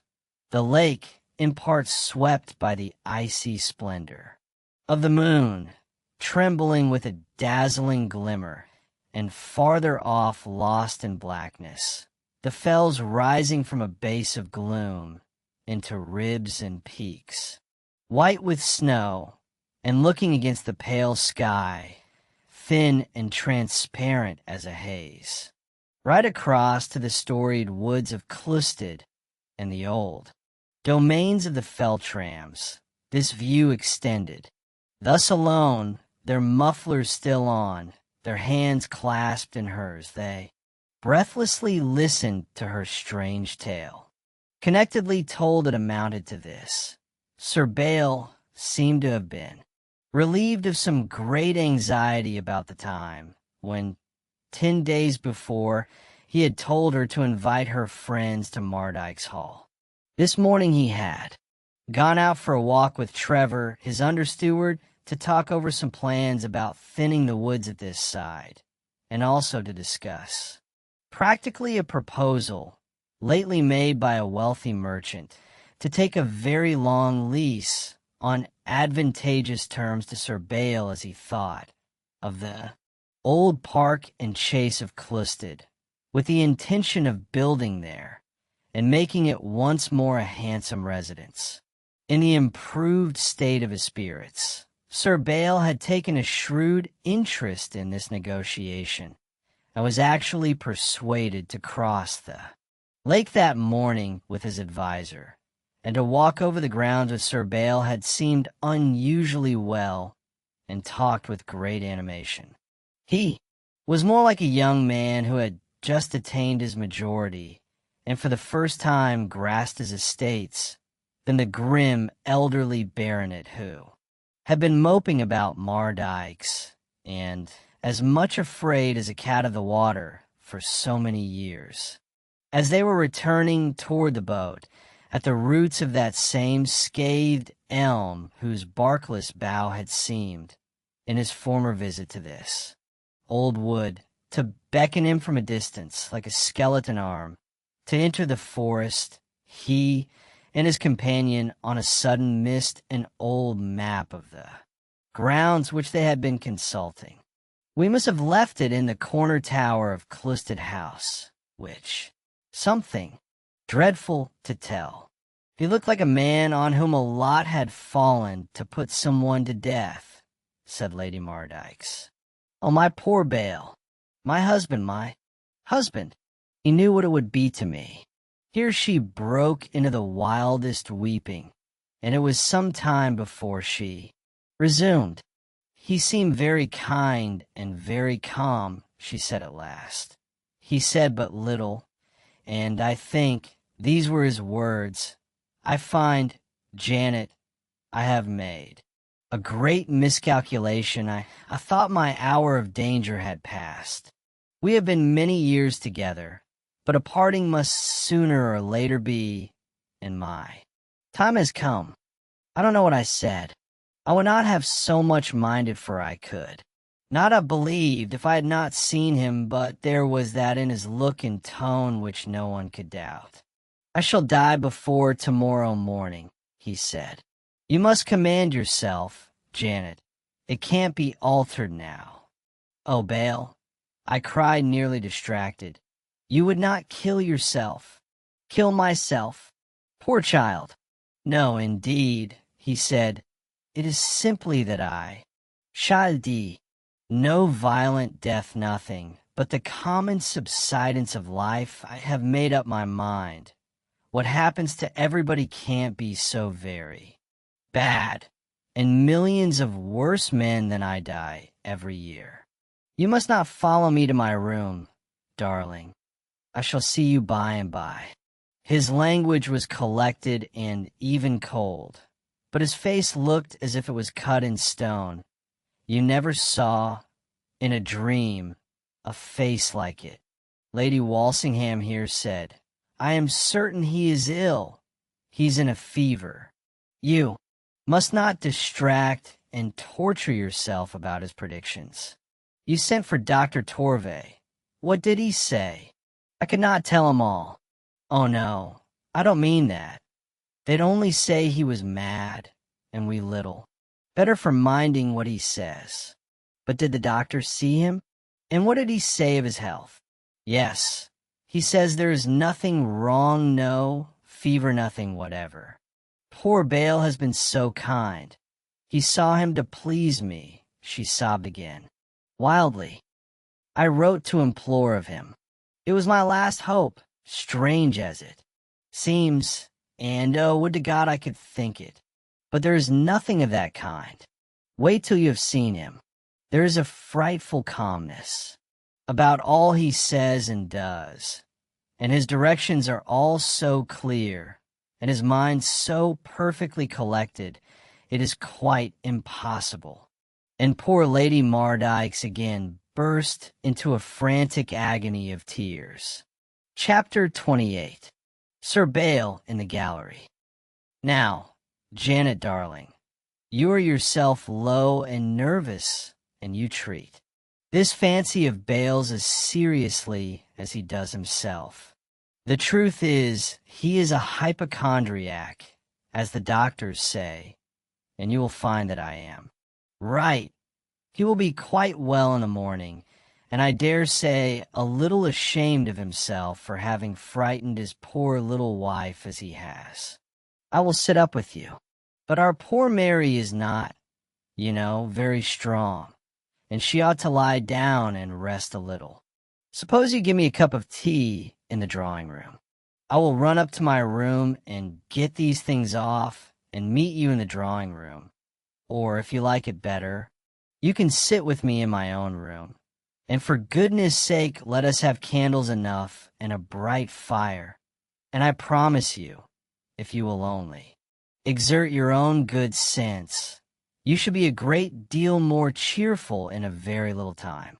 Lady Walsingham's address was kind and cheery, and her air confident. For a moment a ray of hope returned, and her sister Janet acknowledged, at least, the possibility of her theory. But if confidence is contagious, so also is panic, and Lady Walsingham experienced a sinking of the heart, which she dared not confess to her sister, and vainly strove to combat. Lady Walsingham went up with her sister Mary, and having seen her in her room, and spoken again to her in the same cheery tone in which she had lectured her sister Lady Mardyke's, she went on, and having taken possession of her own room, and put off her cloaks and shawls, she was going downstairs again, when she heard Sir Bale's voice as he approached along the gallery, issuing orders to his servant, as it seemed, exactly in his usual tone.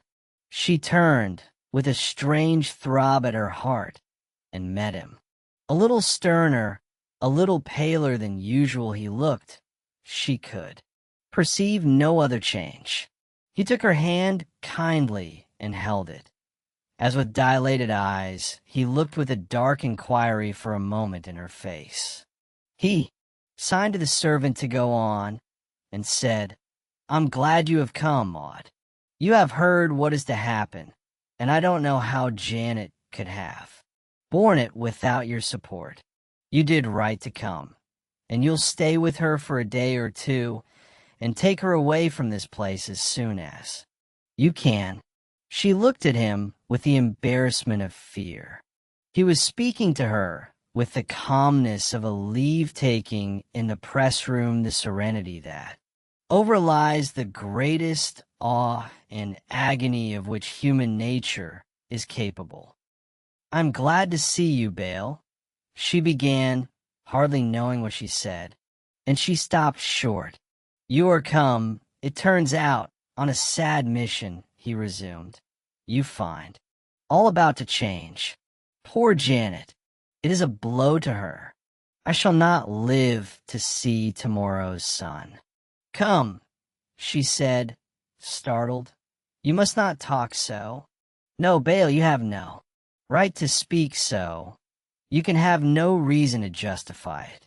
It is cruel and wicked to trifle with your wife's feelings. If you are under a delusion, you must make an effort and shake it off, or at least cease to talk of it. You are not well. I know by your looks you are ill, but I am very certain we shall see you much better by tomorrow, and still better the day following. No, I'm not ill, sister. Feel that pulse, if you doubt me. There is no fever in it. I never was more perfectly in health, and yet I know that before the clock that has just struck 3 shall have struck 5, I, who am talking to you, shall be dead." Lady Walsingham was frightened, and her fear irritated her. "I have told you what I think and believe," she said vehemently. "I think it wrong and cowardly of you to torture my poor sister with your whimsical predictions.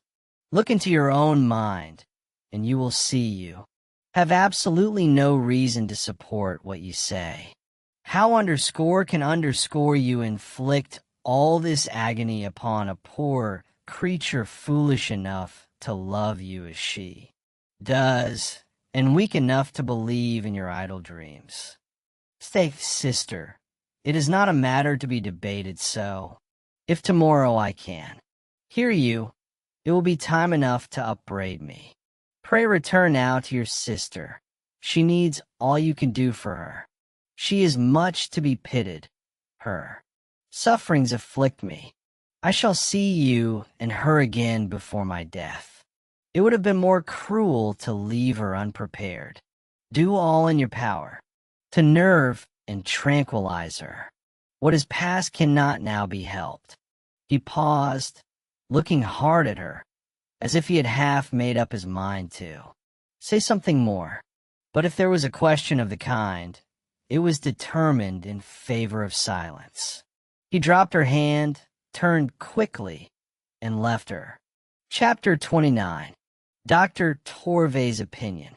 When Lady Walsingham reached the head of the stairs, she met her maid, and from her learned that her sister, Lady Mardyke's, was downstairs in the same room.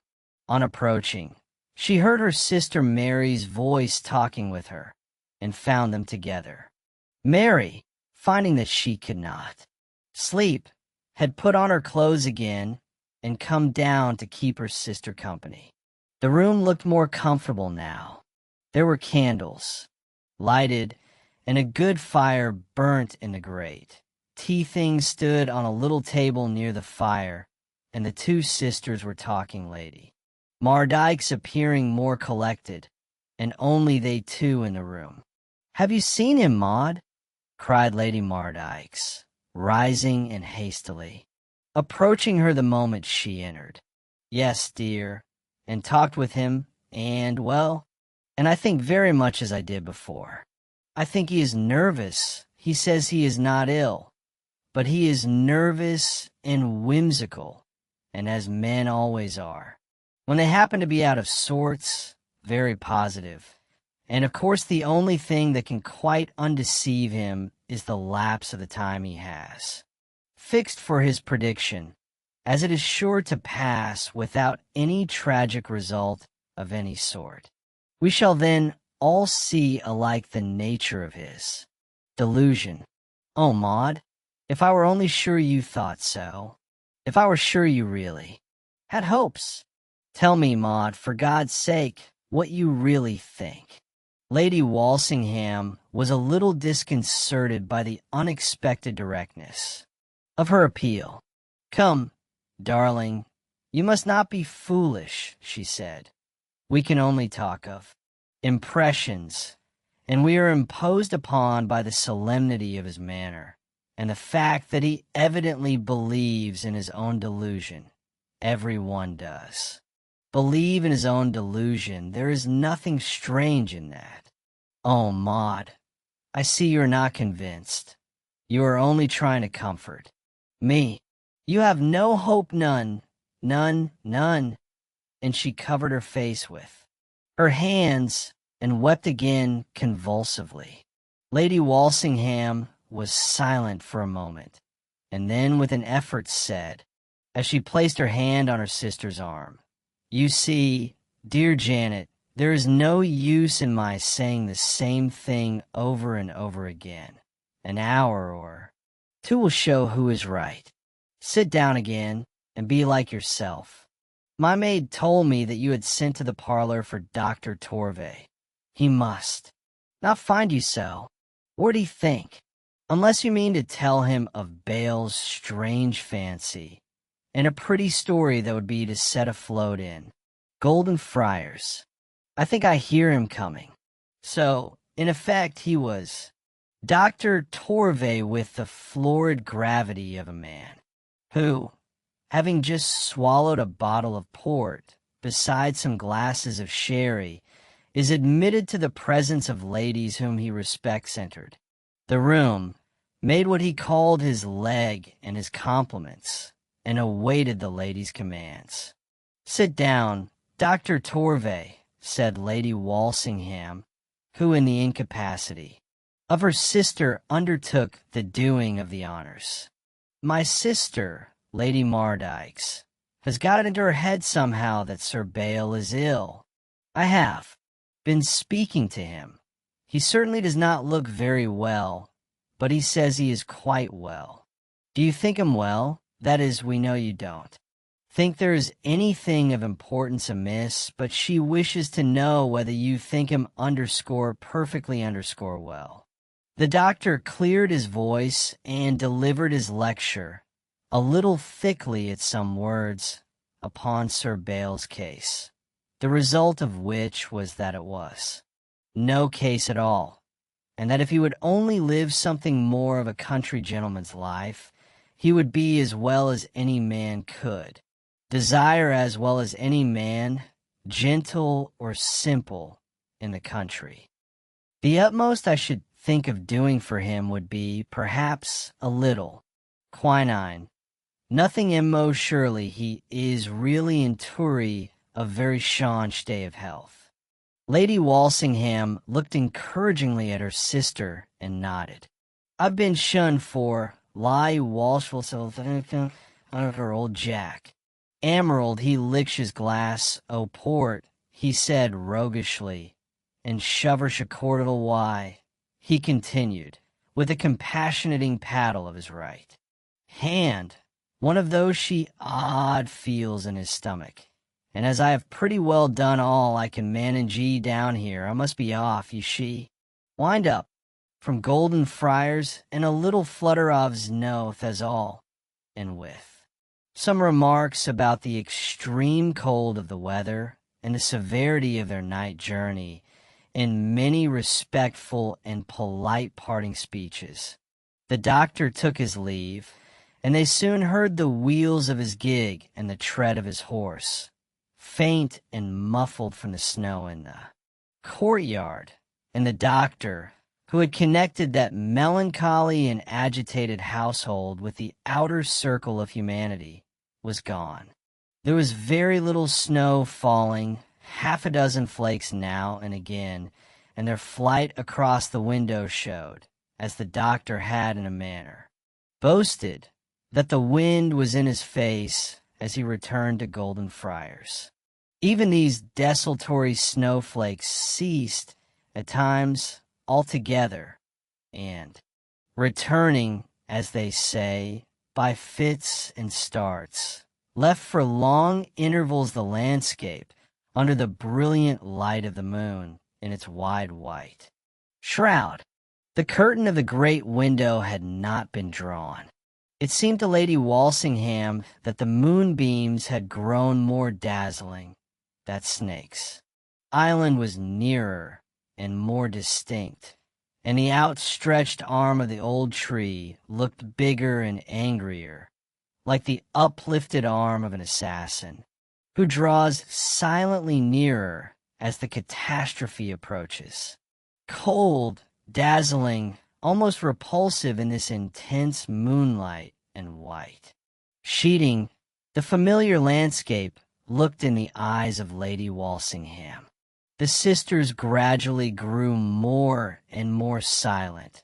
An unearthly suspense overhung them all, and Lady Mardyke rose every now and then and listened at the open door for step or voice in vain. They all were overpowered by the intenser horror that seemed gathering around them. And thus an hour or more passed. Chapter 30. Hush! Pale and silent those three beautiful sisters sat. The horrible quietude of a suspense that had grown all but insupportable oppressed the guests of Lady Mardyke's, and something like the numbness of despair had reduced her to silence, the dreadful counterfeit of peace. Sir Bael Mardyke on a sudden softly entered the room. Reflected from the floor near the window, the white moonlight somehow gave to his fixed features the character of a smile. With a warning gesture as he came in, he placed his finger to his lips as if to enjoin silence, and then, having successively pressed the hands of his two sisters-in-law, he stooped over his almost fainting wife and twice pressed her cold forehead with his lips. And so, without a word, he went softly from the room. Some seconds elapsed before Lady Walsingham, recovering her presence of mind, with one of the candlesticks from the table in her hand, opened the door and followed. She saw Sir Bael mount the last stair of the broad flight visible from the hall, and candle in hand turn the corner of the massive banister, and as the light thrown from his candle showed, he continued, without hurry, to ascend the second flight. With the irrepressible curiosity of horror, she continued to follow him. At a distance, she saw him enter his own private room and close the door. Continuing to follow, she placed herself noiselessly at the door of the apartment, and in breathless silence, with a throbbing heart, listened for what should pass. She distinctly heard Sir Bael pace the floor up and down for some time, and then, after a pause, a sound as if someone had thrown himself heavily on the bed. A silence followed, during which her sisters, who had followed more timidly, joined her. She warned them with a look and gesture to be silent. Lady Hayworth stood a little behind, her white lips moving, and her hands clasped in a silent agony of prayer. Lady Mardyke leaned against the massive oak doorcase. With her hand raised to her ear and her lips parted, Lady Walsingham listened for some seconds, for a minute, 2 minutes, 3. At last, losing heart, she seized the handle in her panic and turned it sharply. The door was locked on the inside, but someone close to it said from within, "Hush, hush." Much alarmed now, the same lady knocked violently at the door. No answer was returned. She knocked again more violently, and shook the door with all her fragile force. It was something of horror in her countenance as she did so, that, no doubt, terrified Lady Mardyke, who with a loud and long scream sank in a swoon upon the floor. The servants, alarmed by these sounds, were speedily in the gallery.